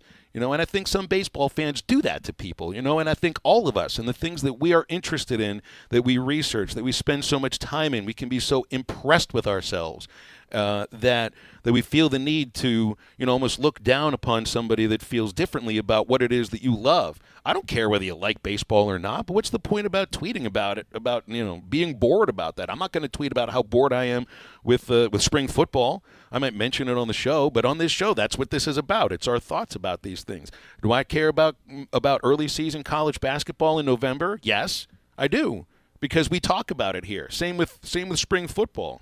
But if you don't cover it, what are we insulting the things that somebody else loves? And then wondering at that point why other folks who do love that get defensive about it and come at you about it. You either expected it and you don't care, or you're naive and don't realize the human nature of the moment. So be bored about baseball. It's fine. Just sit on your hands, tweet about something else, watch soccer, watch tennis, cook something, listen to music. You got a million other things you could do with your time. A million other things you could do with your time. And yet insulting something that people, that a lot of people love, even in early February or mid-February, there were thousands of people out here that were interested in what was going on, and thousands of other people that were tuning in on these stations and on iPads and television sets across the state. What's the point? What are we trying to accomplish here? I'm not asking everybody to hold hands and sing Kumbaya, but I am asking, what's the point of insulting something that thousands of people that follow you or that read your basketball stuff, also enjoy too? I don't quite get it. But on the other hand, so you get defensive about that. And if I sound a little defensive about it, I might be a little bit, because I don't get the whole, and this is independent of how I feel about baseball. It's more about how I feel about Twitter. It's more how I feel about social media. We crave the engagements. Like, we want texters, we want callers on this show, we want people to engage with. We end up going to a point where you step over a line, and then you act like, oh my gosh, I didn't realize I stepped over a line. Well, they're going to tell you did. I just think I was always taught, and I was taught this with text messages in certain situations. You got to have a moment where you let your thumb hover over the send button and read that message again. You know what I mean? Just try to edit it. Get to your third thought before you just start tweeting out your first thought every 2 seconds. Yeah. Exactly. Like if I get a critical email from somebody that might throw me off a moment, my idea now, and I had to learn this, is wait. You don't send it back immediately. You wait, so the emotion goes away, and you create something that's less emotion about it. You can do the same thing by letting that thumb hover over the tweet button and thinking about this. What am I trying to do with this message? How am I going to look with this message to certain people? Do you care about that? Maybe not. I just don't think that all of our thoughts are important enough to have to be posted somewhere like that, especially if it's going to denigrate something that a lot of other people really do appreciate. So that's, as Forrest Gump would say, that's what I got to say about that.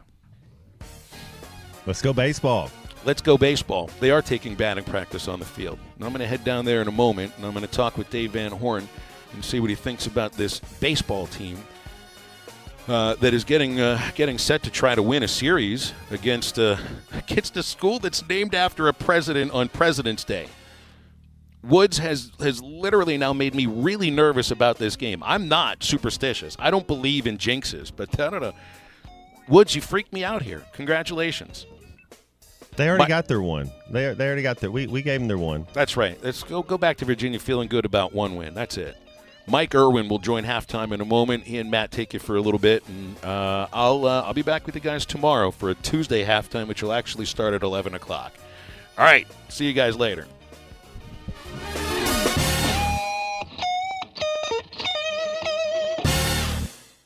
Diabetes, high blood pressure, anxiety meds, everyone's on them. If you're a 50-year-old male.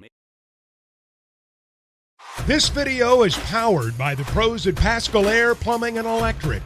Arkansas owned, Arkansas operated. GoPascal.com. Call or text the McClarty Daniel hotline at 877-377-6963. McClarty Daniel, a vehicle for every lifestyle. When you're looking for a new car, you want to shop for a vehicle you love with an organization you trust. You've probably heard that McCarty Daniel means making deals, but what I'm inspired by the most is that McCarty Daniel means making a difference in our community. When you buy a vehicle with McCarty Daniel, you reinvest right here in the community, in our schools, in our little leagues, in our food banks, and our people. So you're not just making a purchase, you're making a difference too. Come see us at any of our 6 locations in Northwest Arkansas.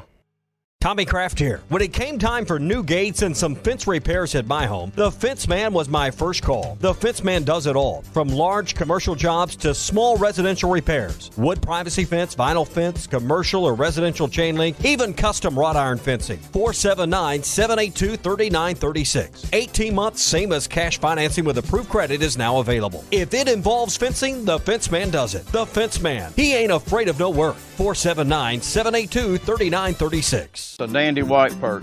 Big old slab. C'est bon, sacalé. One beautiful crappie. It's a paper mouth. Some serious crappie. Nice speck. We got crappies. They might go by different names, but all prefer the same thing. Bobby Garland, America's favorite white perch, slab, sacalé, paper mouth, crappie, speck, crappie baits. I call it dinner. BetOnline continues to be your number one source for all your basketball wagering needs, including pro and college hoops throughout the year. With up-to-the-minute odds, stats, and trends, you can follow your favorite team's path to the playoffs with in-game live betting, contests, and all the best player props. Experience the world's best wagering platform anytime from your desktop or mobile device. Head to BetOnline today to become part of the team. And remember to use the promo code BELIEVE for your 50% welcome bonus on your first deposit. BetOnline, the game starts here. Looking for an African adventure without the hassle of planning? Kruger Safari Club has got you covered. Our custom hunting and safari packages take care of everything from transportation to accommodations, so you can focus on enjoying the experience of a lifetime. With our team's extensive knowledge of the best hunting and safari spots in South Africa, Mozambique, and Zimbabwe, you'll have access to some of the most breathtaking views and exciting game hunting opportunities on the planet. And with our commitment to ethical hunting and giving back to the local community, you'll know that your trip with us is making a positive impact. Book your trip now and let us take care of the rest. Find out more at KrugerSafariClub.com.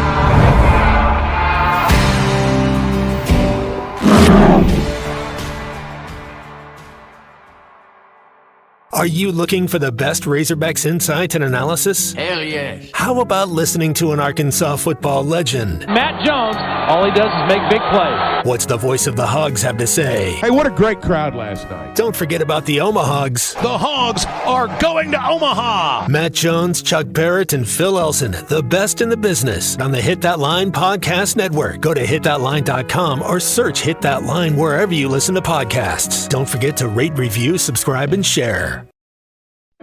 Are you in need of a good power washing? Mike James Mo Wash is a full-service pressure washing corporation with over 15 years of experience in the River Valley and Northwest Arkansas. Cleaning services include exterior home, fence, driveways, walkways, gutters, pool deck cleansing, and more. We remove dirt, grime, and more to give you that sparkle you desire. Call me at 479-763-5561. We're open Monday through Saturday from 7 a.m. to 9 p.m. Mike James Mo Wash, one call, cleans it all.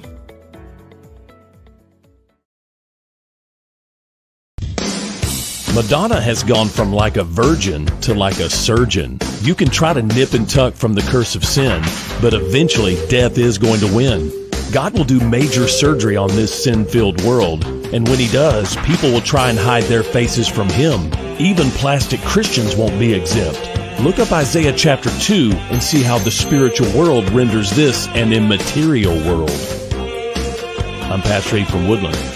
Read about it.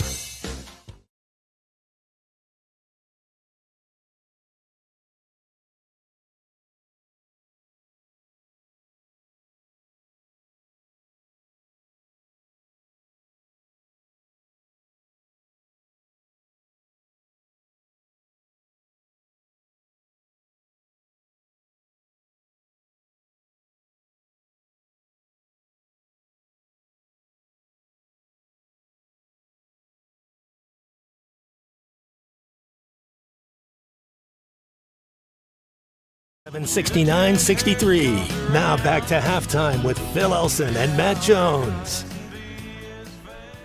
Back halftime here. Myself, C Music. Phil Elson getting ready for Game 4 of James Madison in town, President's Day. Beautiful day here this Monday. We got Mike Irwin from Pig Trail Nation joining us today. Mike, what's up, man?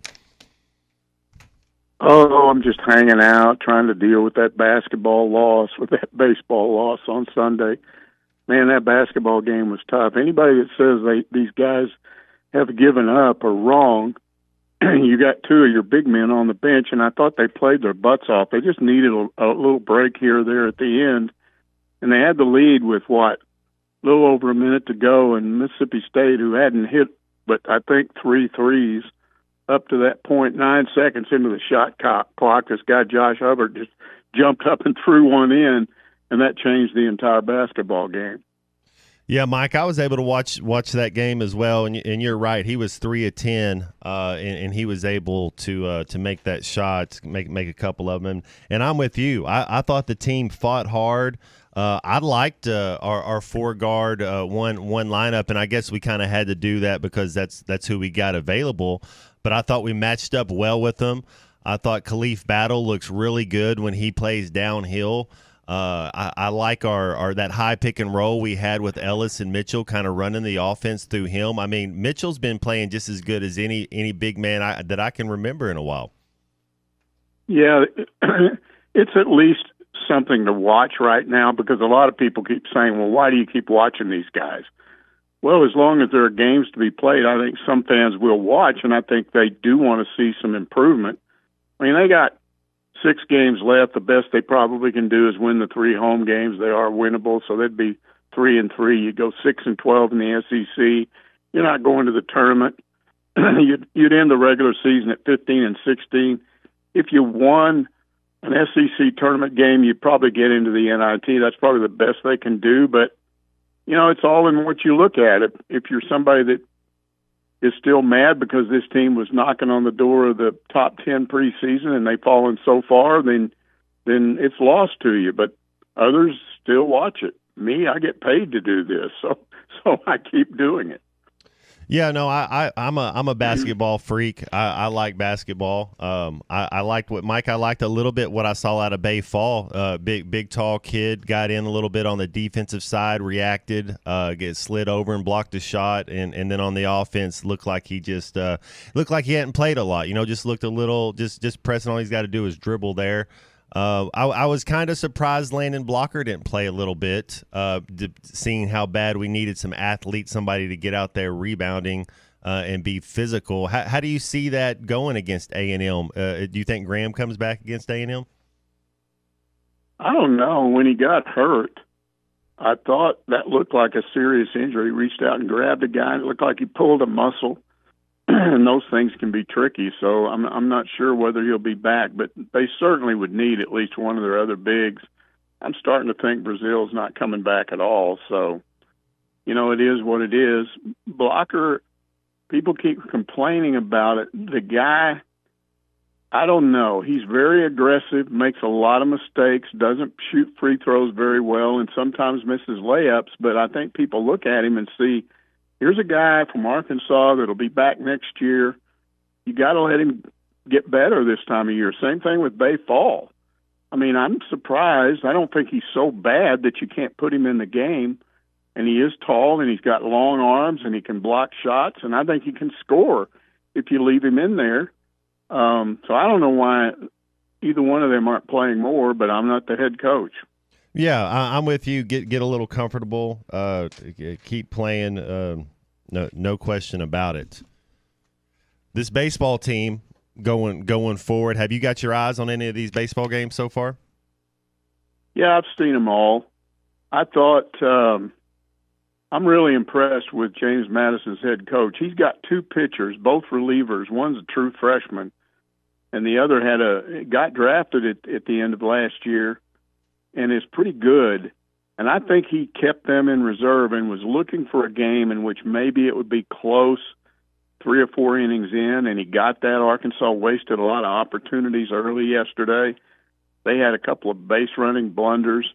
They left some guys on base and gave up some runs they should have had. And then when the game was tied up, I think in the 4th at 2-2, this guy made his move. He brought in that long reliever, and that guy went 4 1/3 innings and just basically mowed Arkansas down, gave up 1 run. And then he broke out small ball on them. He had some guys that can bunt. And I think it caught Arkansas off guard, and they got the bases loaded, and they've got a good hitter. Their center fielder, Tremel Fenwick, is a good hitter. He's batting .364 so far this year. He's had 4 RBI against Arkansas. And he poked one up the middle that really gave them the lead, and then a throwing error allowed more runs to score, and then they hit a home run late. And, Matt, honestly, they just blew the doors off of Arkansas in that game. But it's not like baseball is different from other sports. You can get beat like that. I don't care how good you are. I think Florida has already lost an early game, and they were ranked ahead of Arkansas. So, and there are other SEC teams that have lost games this opening weekend.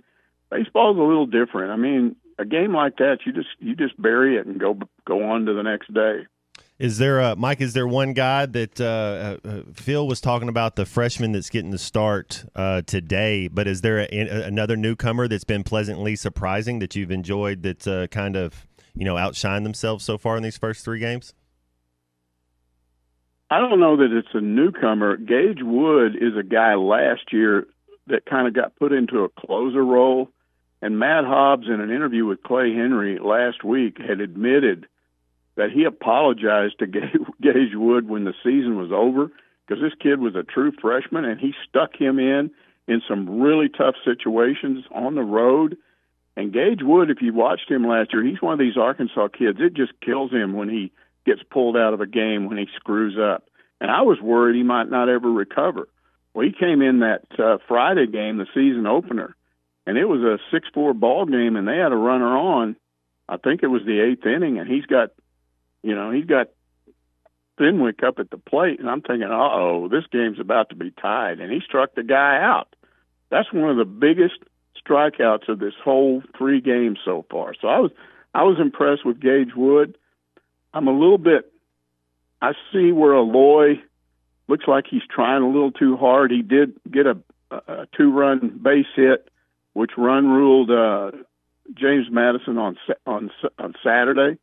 But he's not hitting real well, and he's made at least one error. They didn't call it an error, but it would have been in the major leagues.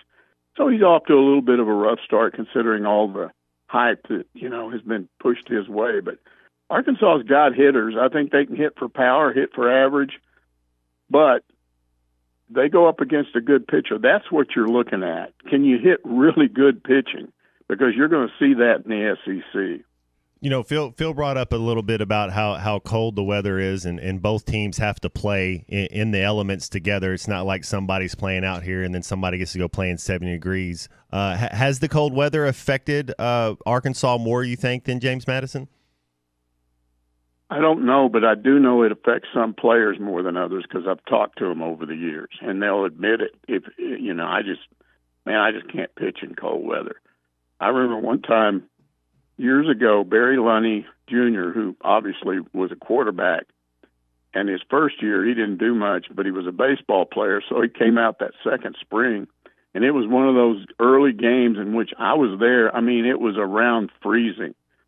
And Orville Henry had come up just to watch Barry Lunny Jr. pitch, and he didn't look very good, and somebody in the press box made the statement, they referred to it, and Orville said, I'm a little surprised. He said he doesn't have his best stuff. And somebody said to Orville, it's 32 degrees. Nobody has their best stuff today. Right. And I would say that's pretty much it. I think it affects pitchers more than hitters. Hey, Mike, I want to get your thoughts on, I think, the number one polarizing college basketball player in the world right now, and that's Caitlin Clark, sorry. More than any guy basketball player right now. I think she'll come back for another year for NIL and stuff, but just at what she's been able to do, and how much have you got to watch her play? I don't see it a lot, mostly just highlights and read what people say, but, people like that, athletes like that are good for the game. I mean, you need somebody that stirs up debate. People get mad. They say this or that. You're defending her. You don't like her, whatever you do. It's good for the game. And, so I don't watch their games, but I'm certainly aware of what happens. Yeah, no, she's been fun. Did you see any of the NBA All-Star game? Did you see any of that 3-point contest they had going on or anything like that? No, Matt, because I'm watching so much stuff all the time. Yeah. I'm I tell you what I like, Matt, is I like ESPN3 because what you can do is you not only can watch Arkansas in multiple sports, like you could, and you haven't been able to watch softball lately because that's on that flow stuff, and I don't have that. But if you get anything that's on ESPN3, you not only can watch Arkansas in multiple sports, but what I found myself doing was, say, for instance, going and watching a bunch of the other SEC teams play baseball. I won't watch the whole game, but you just get a feel for what the opposition is. And I like doing that. I want to know who they're going to play and what the strengths are and all that. Some people don't do that, but I get into that a lot. I'm more Arkansas than anything. That's my job. And I don't just watch Arkansas. I watch their opponents. Yeah, I know what you mean, Mike. I got my eyes on that Kentucky-Auburn game a little bit, and I was, thinking this Auburn home court advantage and how they kind of do this hockey line shift where they don't really lose a lot when they bring that second wave in. And I was pleasantly surprised that Kentucky, they just out-athleted them. And I start kind of wavering on Kentucky during the regular season or seeing them go on a little losing streak. But then you forget, Calipari, well, at least I did. Calipari's still a heck of a coach, and they still had better athletes than Auburn, and they ran them out of their own gym.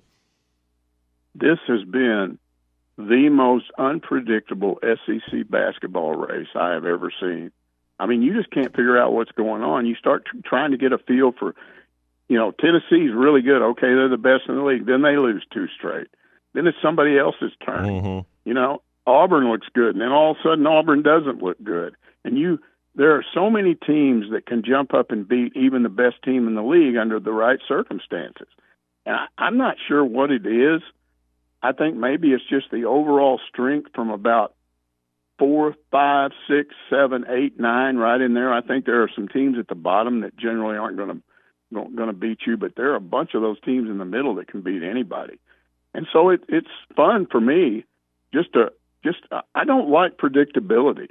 Right. And so when you start watching a game and you don't really know what's going to happen, then you just kind of watch it and go, wow, this is pretty interesting. This isn't what I thought it would be. That's what motivates me. And I'm telling you, this race, it's been a memorable. I wish Arkansas had been a better part of it, but it has been totally unpredictable. No, it's going to be a fun last five couple games they have left. Hey, Mike, man, thank you so much for joining us today. Okay, see you, Matt. That's Mike Irwin, Pig Trail Nation, bringing the heat on this President Day. On this cold President Day, Mike's bringing the heat. So that was good. That was fun. Glad that he was able to join us. And we got one more segment coming up this hour. If you want to get in with us, please do. 877-377-6963. And we'll be back right after this.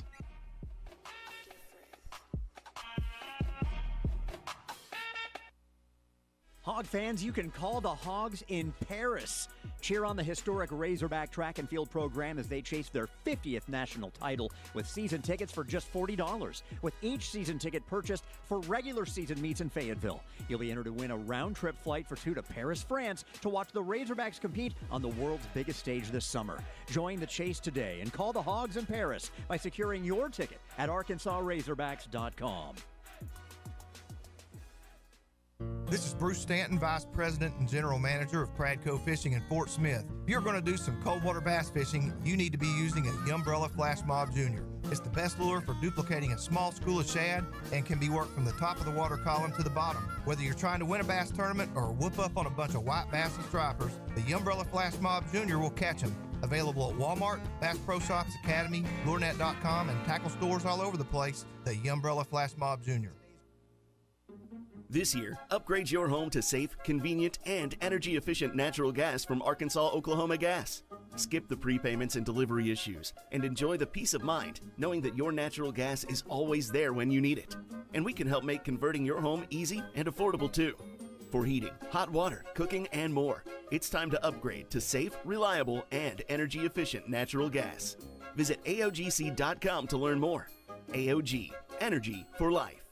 Do you need an attorney that you can actually speak with? You need Hickey and Hole Law Partners. The attorneys at Hickey and Hole understand the importance of client communication and are taking the time to meet you, respond to emails, and return calls. Every case is important, and they strive to give each one the time and attention it deserves. Call today, 479-434-2414, or visit them online at kevinhickeylaw.com. Hickey and Hole Law Partners. Things are about to get better. Precision Overhead Door features the finest quality materials, installation, and service for all of your overhead door needs. Fully licensed and insured, with locations in Rogers and Fort Smith, serving all of Northwest Arkansas and the River Valley. Give them a call today at 844-PDS-STORE or online at PrecisionDoorNWA.com. Back-to-back winners of the Best of Award, Gold Best Garage Company in Northwest Arkansas, and also winners of the River Valley Precision Overhead Door. Hello, this is Sebastian County Assessor Zach Johnson here to remind you to assess your personal property by May 31st to avoid late penalty. You can do this in person at one of our 3 locations, over the phone, or online by going to www.countyservice.net. I would also like to remind any current homeowners or individuals buying their homes on contract to contact our office and check on your eligibility for the Homestead Tax Credit. Contact us today to see if you qualify. The Homestead Tax Credit can save you up to $425 off of your tax bill. This ad sponsored by Sebastian County Assessor and paid for by Amendment 79. Remodeling your bathroom? Don't let your imagination be limited by out-of-the-box shower doors or tub enclosures. Arkansas Glass and Mirror is your local source for all things glass, including plexiglass, mirrors, and shower doors since 1964. Arkansas Glass and Mirror has more selections, better prices, and the experience to help you build the shower of your dreams. They also have the only showroom in the area to help you create those dreams. Professional installation and professional service. Only at Arkansas Glass and Mirror, 1316 South Zero, Fort Smith, or online at arkansasglassandmirror.com. It's time to vote for your favorite high school player of the week. ESPN Arkansas and Shamrock Roofing and Construction are recognizing the most outstanding high school student athletes. Visit hitthatline.com each week to vote for your favorite athlete of the week. The high school player of the week is brought to you by Shamrock Roofing and Construction. No one can install a better roof at a better price with a better warranty than Shamrock. Visit them at shamrockroofer.com. Visit the nominees each week at hitthatline.com. Your home for every Razorback football, basketball, and baseball game. ESPN 95.3.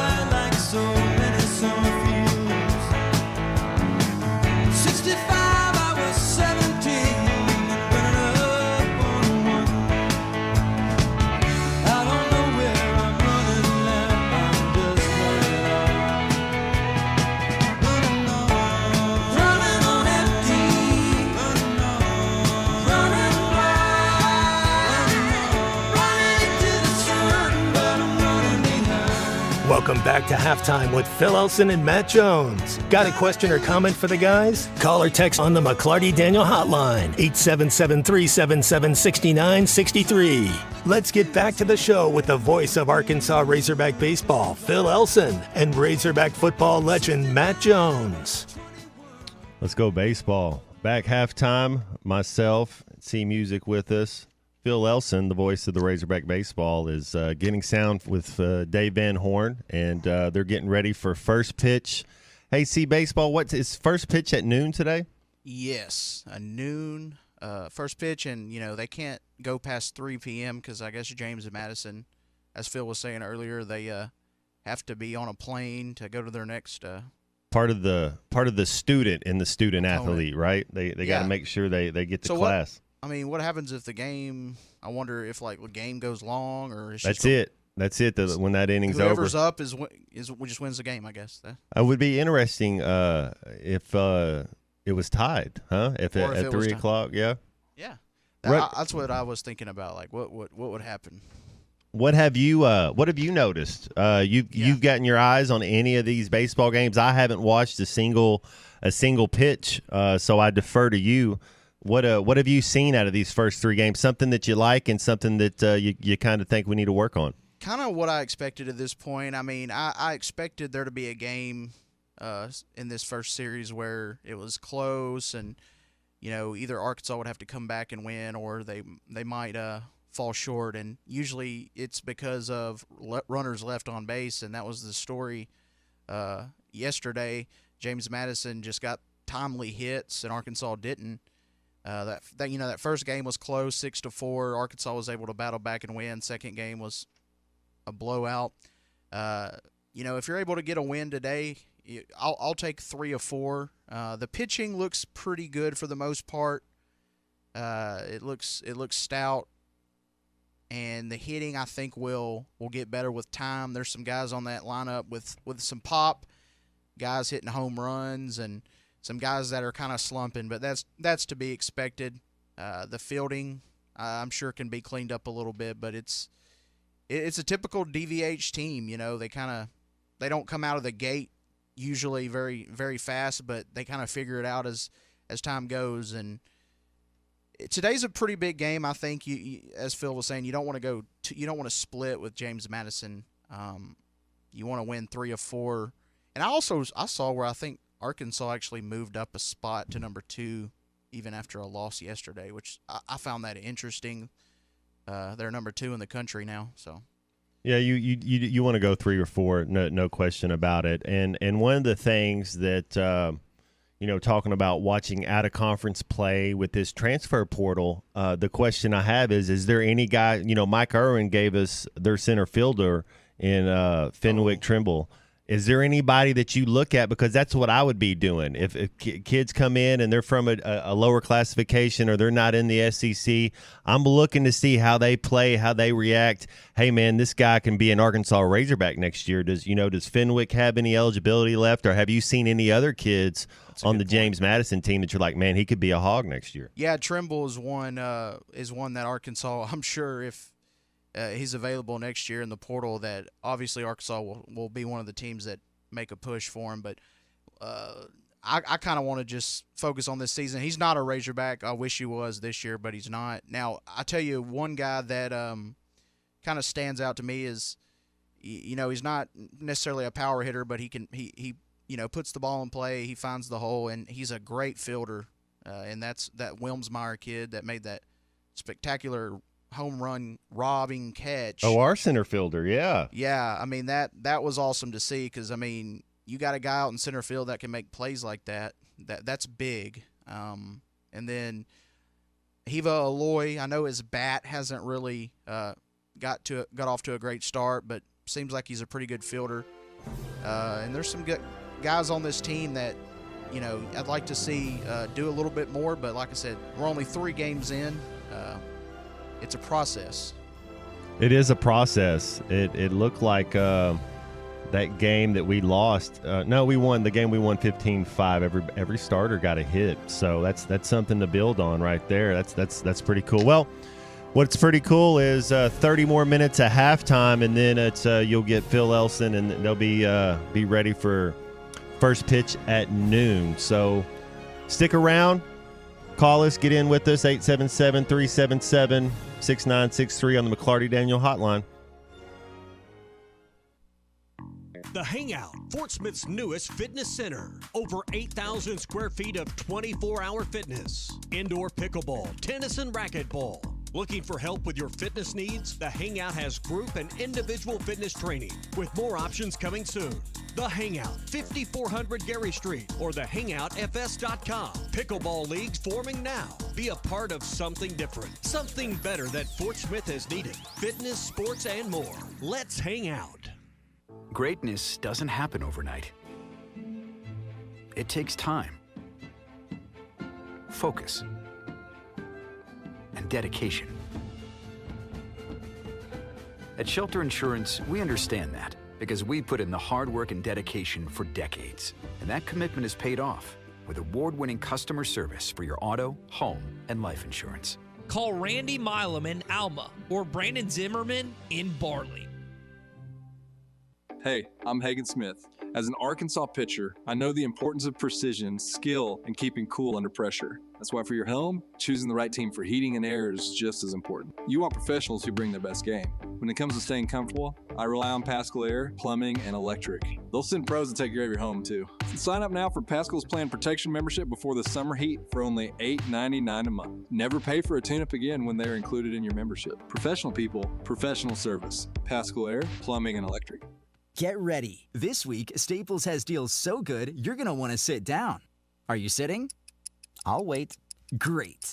Right now, during Staples Sit-a-thon, you can save up to $180 on select chairs. That's up to $180 off desk chairs, up to $180 off computer chairs, and up to $180 off gaming chairs. So hurry into Staples now for the Staples Sit-a-thon and grab a seat or two. Ends 3/2. In-store only. See associate for details.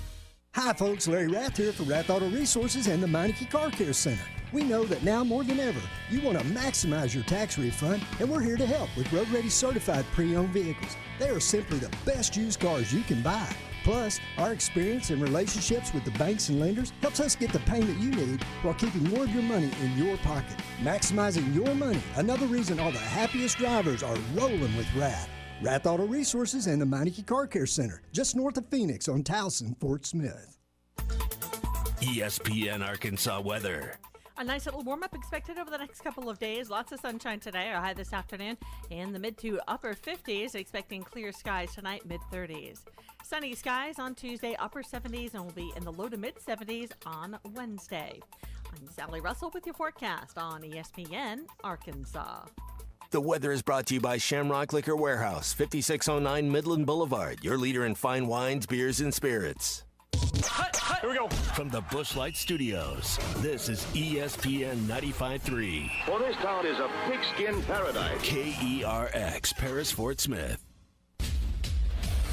Coming to you live from the Crabtree RV Center Studios. Broadcasting on ESPN Arkansas and streaming on hitthatline.com. We got a good one tonight. You got a team in here that doesn't respect you.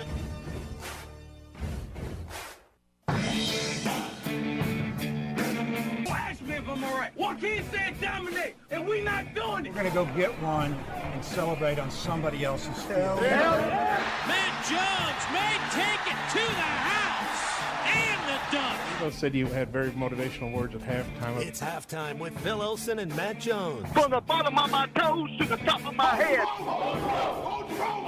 put my heart up. Let's go, man. Probably as frustrated as I've been the first half. What's able one Razorback? Second half, very happy. Is vintage Matt Jones. 1, 2, 3. Here we go. Right now, let's take the field. Call or text on the McClarty Daniel hotline, 877-377-6963. Now, here's Phil Olsen and Matt Jones. Back halftime here, myself, C-Murder. We got Ty Richardson, man. So generous with your time. Thanks, Ty, for joining us for these last 30 minutes. Of course, man. Always good to jump on the midday airwaves with you two, and we'll get after these next 30 minutes. Yeah, it's a President's Day miracle. It's we definitely. I'm a creature of habit. I know you are too a little bit, and kind of changing it around a little bit today. First pitch today is at noon, and if everybody listening get in, Phil Elson will take you there. Ty, I got to play a little golf over the weekend. Did you? And so you got to play a little bit as well. Man, it was beautiful weather. How'd it go? It was fun. Really trying to get in this golf thing. I'm trying to get to you and Tommy's level and Chuck's level, so I don't, again, bring down the company average per se. But like you said, weather was a little nippy at first, then it warmed up, and then it got cold again. Kind of like today, I mean, drenched in head to go with a beanie on and everything. Now it's like hot outside. So it's Arkansas weather for you. But it was a good weekend, and I'm just trying to 110 and a 107 the last two rounds. I'm trying to break 100 and then hopefully break 90 by the end of the year. Man, if you can break 100 out there at Hardscrabble, then you're okay. That's. Did you have any birdies? And how many pars? Did you get a couple pars? 2 or 3 pars, Matt. There you go. 0 birdies. Okay. I had, 2 or 3 opportunities to birdie, and I hold out one or missed one, and then the other two weren't really that close. Yeah. So yeah. Well, I just want to be able to golf with you and not embarrass myself or anyone else. Hey, I'm a 90. If I break 90, I'm happy type of guy. If I can have about 10 pars around, once I get to double bogey, I pick up, and so you'll learn when you do your handicap. And I'm glad you got the bug. I really am, because I was a 7 handicap at a time, and so there's still a little bit of that in there. But when you're doing your handicap index and you're doing it, you don't ever mark down over a double in your thing. So it's just a way to just keep on going. It's like, man, I get to double, then I just need to keep practicing. Did you see Matt? We were talking about this a little this morning. Jordan Spieth's like the tour card mess up where he accidentally signed a tour card where he had a 3-on-1 par 4 was the hole 3.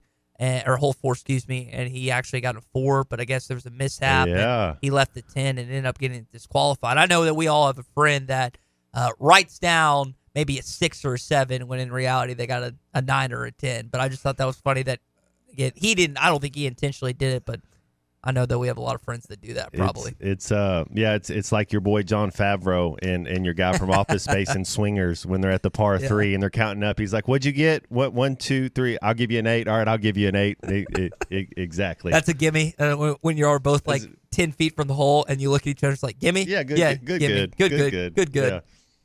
Well, let's. I watched a little bit of the All-Star game. I thought it was. It's what you wanted to see. It was kind of a changing of the guard. You kind of see some of the younger players. It's not supposed to be a defensive game, get anybody hurt. It's supposed to just be everybody be athletes, put on a show for the crowd.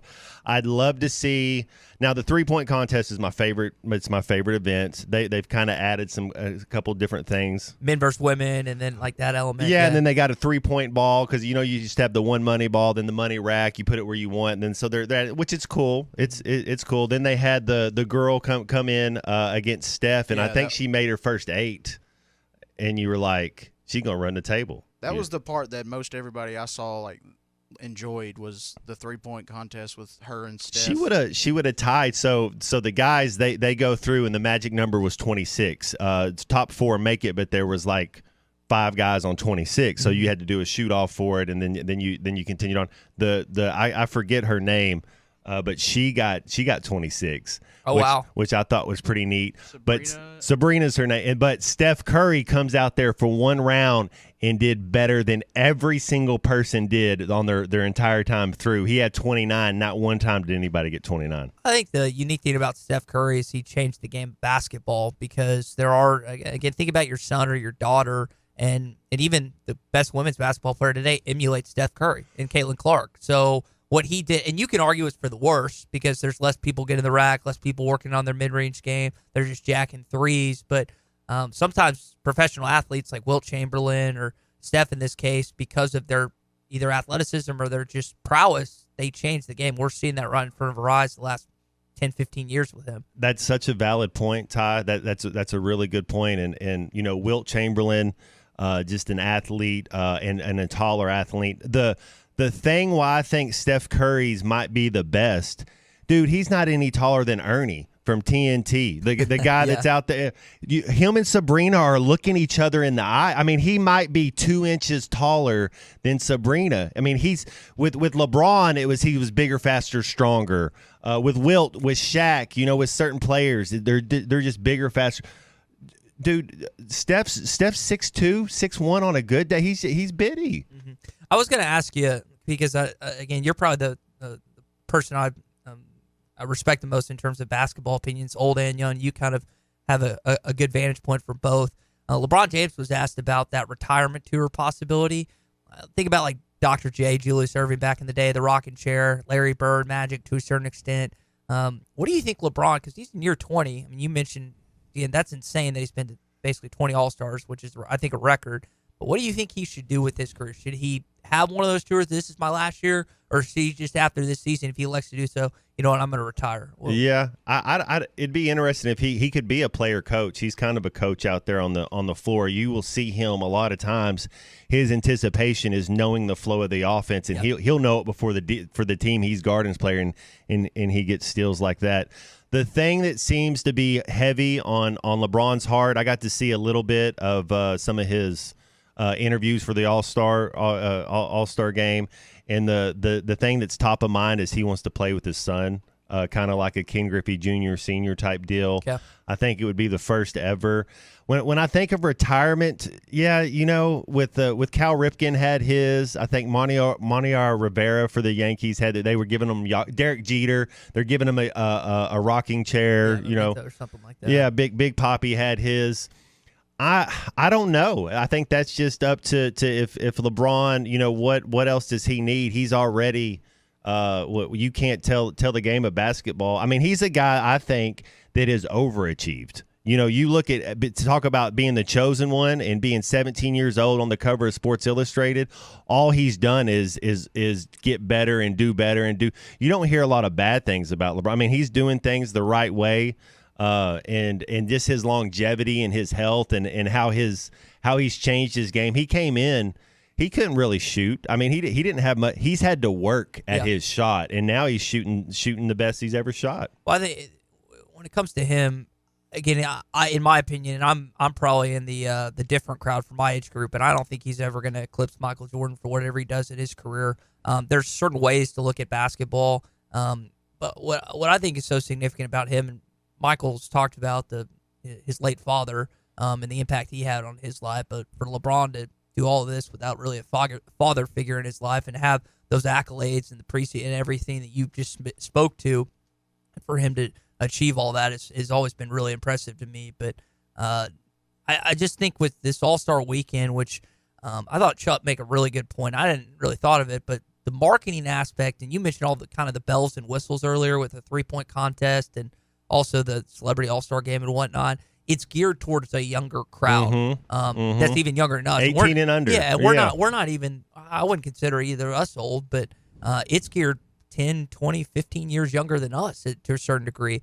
And I never thought about it like that, but I did notice that it's like when I thought about it, it's like my NBA fandom during like middle school and high school was at its peak. That's right. And now it's drifted. And I just think about a lot of you listening right now, whether it was, again, I mentioned Larry Bird, Magic Johnson, Michael Jordan, Sidney Moncrief, a lot of these guys you grew up watching as a youngster and a kid, and maybe your fandom has stayed the same, maybe it's grown, maybe it's has dropped off like mine has, but that made when Chuck said that I hadn't really thought about it like that, but that makes a lot of sense. So these All-Star games, you take it for what it's worth.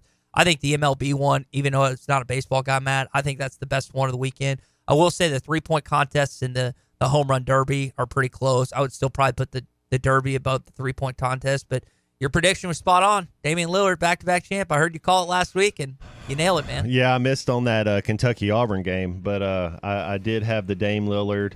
He kind of stole it from the hometown guy, Halliburton. They booed him, too.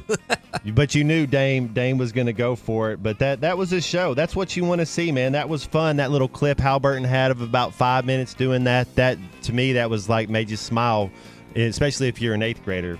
Checking that out, but yeah, no, I thought it was pretty cool. And the deal with him is he has the weirdest shot I think I've ever seen. It's kind of, you remember, was it Kevin Martin for the Rockets and the Kings? He kind of has a little bit of a side shot like that. Yeah, he's got it rocking though. He's good. All right, we got one more segment left. Myself, C Movie, and Ty Richardson here. If you want to get in with us, 877-377-6963 on the McClarty Daniel hotline.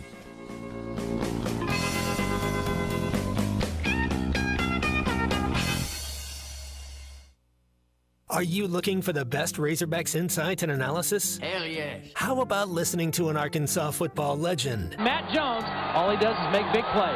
What's the voice of the Hogs have to say? Hey, what a great crowd last night. Don't forget about the Omahogs. The Hogs are going to Omaha. Matt Jones, Chuck Barrett, and Phil Elson, the best in the business on the Hit That Line Podcast Network. Go to hitthatline.com or search Hit That Line wherever you listen to podcasts. Don't forget to rate, review, subscribe, and share.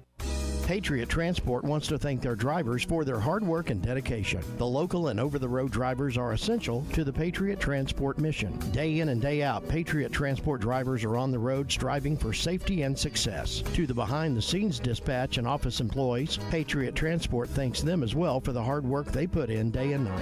If you want to be a part of the Patriot Transport family, visit patriottransport.com. Patriot Transport is located in Danville, Arkansas. At Southern Tire Mart, we look out for you and your vehicle. Come visit us for America's most trusted brands like Michelin Tires and top-of-the-line service. You can depend on Southern Tire Mart and Michelin Tires to keep you rolling. Come see us at Southern Tire Mart, just off I-540 exit 14 in Fort Smith, for Michelin tires that fit your needs and service that cares for you like family. Sunday morning. You can smell it. Game day. And the brisket you've been smoking since last night. A day to be with family, aka fellow football fans. Traditions make Sundays easy to enjoy. Beers do too. Bud Light. Easy to Sunday, easy to enjoy. Bud Light is the official beer sponsor of the NFL. Enjoy responsibly. 21 plus. Copyright 2023 Anheuser-Busch. Bud Light Beer, St. Louis, Missouri. Tommy Kraft for the Fitzman. If you've always wanted powered automatic gates at your home or business, but you didn't know who to call, let me tell you about the Fitzman. 479-782-3936. The Fitzman does it all. Custom wrought iron installations, automatic gates, even controlled access systems, and lots more. Ask about 18-month, same as cash financing with approved credit. For your custom fence and gate needs, call the Fitzman. 479-782-3936. The Fitzman. He ain't afraid of no work. Subiaco in Scranton, if you made a resolution to get reliable internet for the new year, Wave Rural Connect can make that happen. The latest zone covering Subiaco in Scranton is now open. Make this New Year's resolution come true with internet, TV, and phone service from a local provider you can trust. Order online at signup.waveruralconnect.com or phone 1-833-492-8372. Arkansas Valley Electric and Wave Rural Connect, changing the communities we serve. Hello, this is Sebastian County Assessor Zach Johnson here to remind you to assess your personal property by May 31st to avoid late penalty. You can do this in person at one of our 3 locations, over the phone, or online by going to www.countyservice.net. I would also like to remind any current homeowners or individuals buying their homes on contract to contact our office and check on your eligibility for the homestead tax credit. Contact us today to see if you qualify. The homestead tax credit can save you up to $425 off of your tax bill. This ad sponsored by Sebastian County Assessor and paid for by Amendment 79. Bet Saracen is Arkansas's #1 mobile app for placing sports wagers. In Arkansas, 7 out of every $10 placed on a sporting bet app is with Bet Saracen, because Bet Saracen offers more ways to win and more ways to get paid, and faster. Find your winners on Bet Saracen and look for my R prop bet specials. I pick them and you win them. Bet Saracen is Arkansas's favorite sports wagering app. Gambling problem? Call 800-522-4700. Your home for every Razorback football, basketball, and baseball game. ESPN 95.3. Hey, sorry. Cool Cat Vibe. Yeah, yeah, yeah. Cool Cat Vibe. Yeah, yeah, yeah.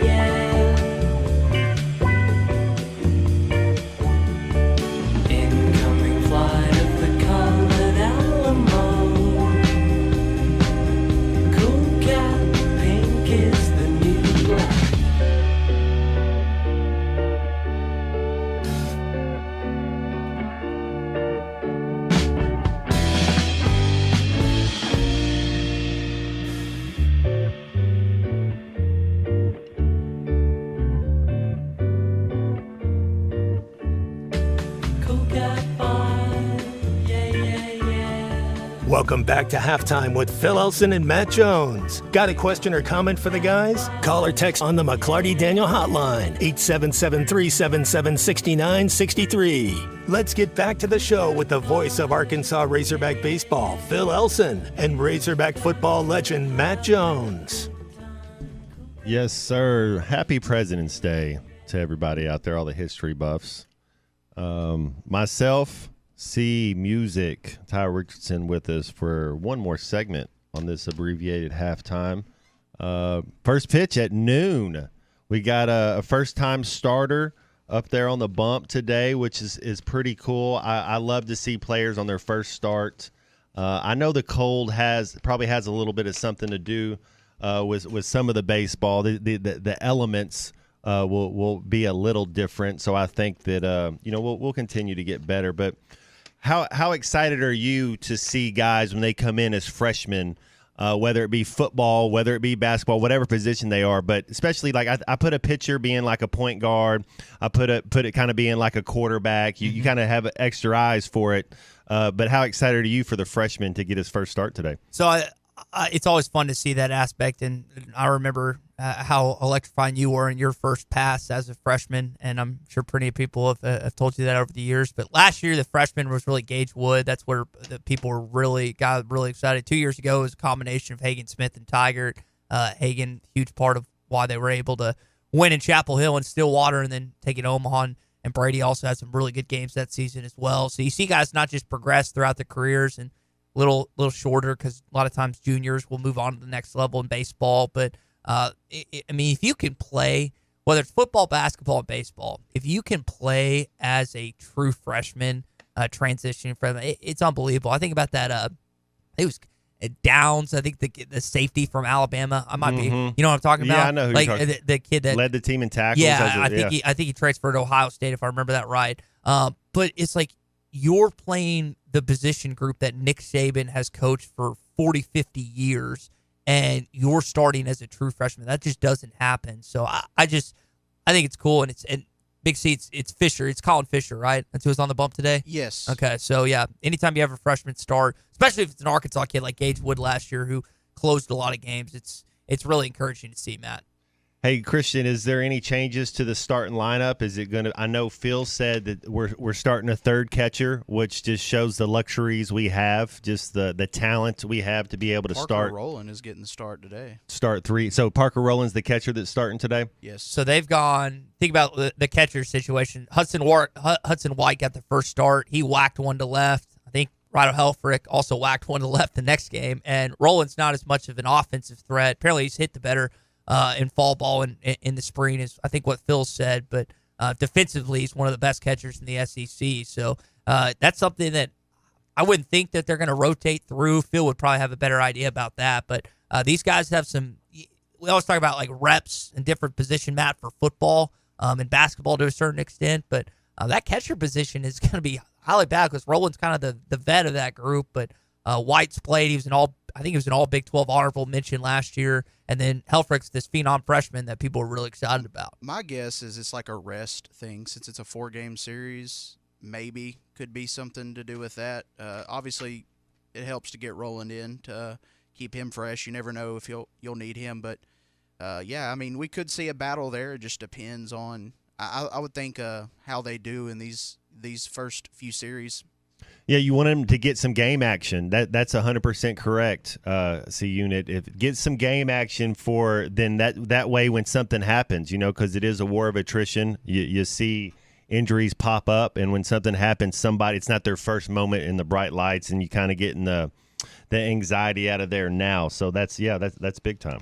And hopefully for this baseball team, I heard you talking about this earlier, Big C. Get this win today. Go 3-1.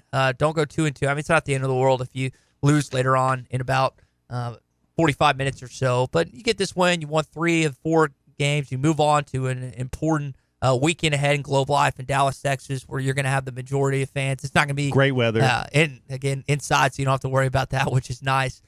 So it's a little different from what you've experienced in Fayetteville, but it is nice today. I know you're going to have some students, some high school students and middle school students and elementary that will go up with their dad or their mom for this game because some of you have President's Day off and are taking full advantage of it today. We are, on the other hand, Matt, are doing a little work. I like it. No, it feels like 44 right now in Fayetteville. It's 48. There's a little south wind blowing north, just slight 9 miles, so it's not bad at all.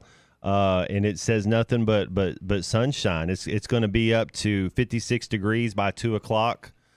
So yes, it'd be kind of you'll appreciate the sunshine a little bit more. You do exactly what I do, and I think that's the best feature on the Apple Maps app is I don't click on the actual temp. I click on what does it feel like outside. Yeah, right. So exactly. I it's kind of like how the yards and distance on when you're the rangefinder, it's like what it actually is when you calculate the slope and then also the wind and stuff. So you do what I do because I know sometimes you'll see Fayetteville it'll be like 50-something degrees. It's like, it's not that bad. And the wind chill's like 15, feels 20 like miles 43. an hour. Yeah. It's like, that's a little different. So all the troopers that stayed out this weekend. But we know that you're going to have some much better baseball weather here in the coming months. And with this basketball team, again, not doing what they did. I know they battled and fought in Starkville. And Mike, I heard Mike talking about it earlier, Mike Irwin. This team hasn't quit, but a lot of people are hinging their Razorback fandom hopes that this baseball team can do something special this year. And they sure seem to have a lot of talent on that roster to lead you to believe that could be the case. Yeah, let's go baseball for sure. No, and I enjoy doing the post-game show with you, Ty. I do. I'd like to do a little more of them after some victories, but that was one thing I noticed. The team did not quit. Only one turnover in the second half. Actually won the second half on the scorecard. So that's something to believe in. I don't think and you had to play with what you got. So we'll see what happens with A&M. But we're going to have to keep bringing this effort and at least give us a shot. Yeah, for A&M, again, they got clobbered in Tuscaloosa this week about like 25. They lose on the road to Vanderbilt last week. So they're not only angry from the last two games, and I want to say they've lost like 3 straight, if I remember that right. They're also mad that you beat them on a last-second shot earlier this year. So you're going to get Wade Taylor, Radford, their best shot tomorrow night. And it's a quick turnaround for both teams, really. So both teams got to be ready. Hopefully Arkansas can kind of get after them defensively like they were able to in that first half. And if I'm Arkansas and Muss has got a much better game plan than I do, I'm shadowing Taylor and make everyone else beat me. If I lose tomorrow night, it's not because of Wade Taylor. He's not going to have 31. Yeah, and if he does have 31, he's going to take 30-something shots to get that 31, Matt Jones. Yeah, no, they lost to Vanderbilt, so that they didn't show up. I'm pretty sure that's a game that if they would have shown up, they would have won. But no, they come off losing 2 in a row. I wonder a little bit as a team, we never looked at that. Whenever we were playing, we never looked and said, well, this team lost 2 in a row. We always visioned it as, man, we got to bring our A game no matter what if this team's won 2 in a row. So I wonder if I don't think they look at that, but I wonder if they do. Yeah, and one of the many reasons I like listening to you is you can always go inside that locker room. And you were honest the other day. You're like, I played on some 500 basketball teams. Yeah. And you're straight up the other day. And I was know how the feeling is. Yeah. And just like sometimes it doesn't go according to plan. This team has done anything but according to plan. But I mean, I still remember some of those teams y'all beat some teams y'all weren't supposed to. Well, and one thing, nobody quit, and that's the thing. We kept it. Even if we were 500, nobody quit, and that's the Arkansas Razorback basketball, whatever it is, and I haven't seen this team do it either. Hey, guys, this was fun. Ty, thank you so much for joining us today, filling in for the last 30 minutes. See baseball. Let's go baseball. And, man, everybody, get out there, cheer on the Hogs. Happy President's Day. And everything should be back to the normal bat time, normal bat channel tomorrow. So we'll see you guys around.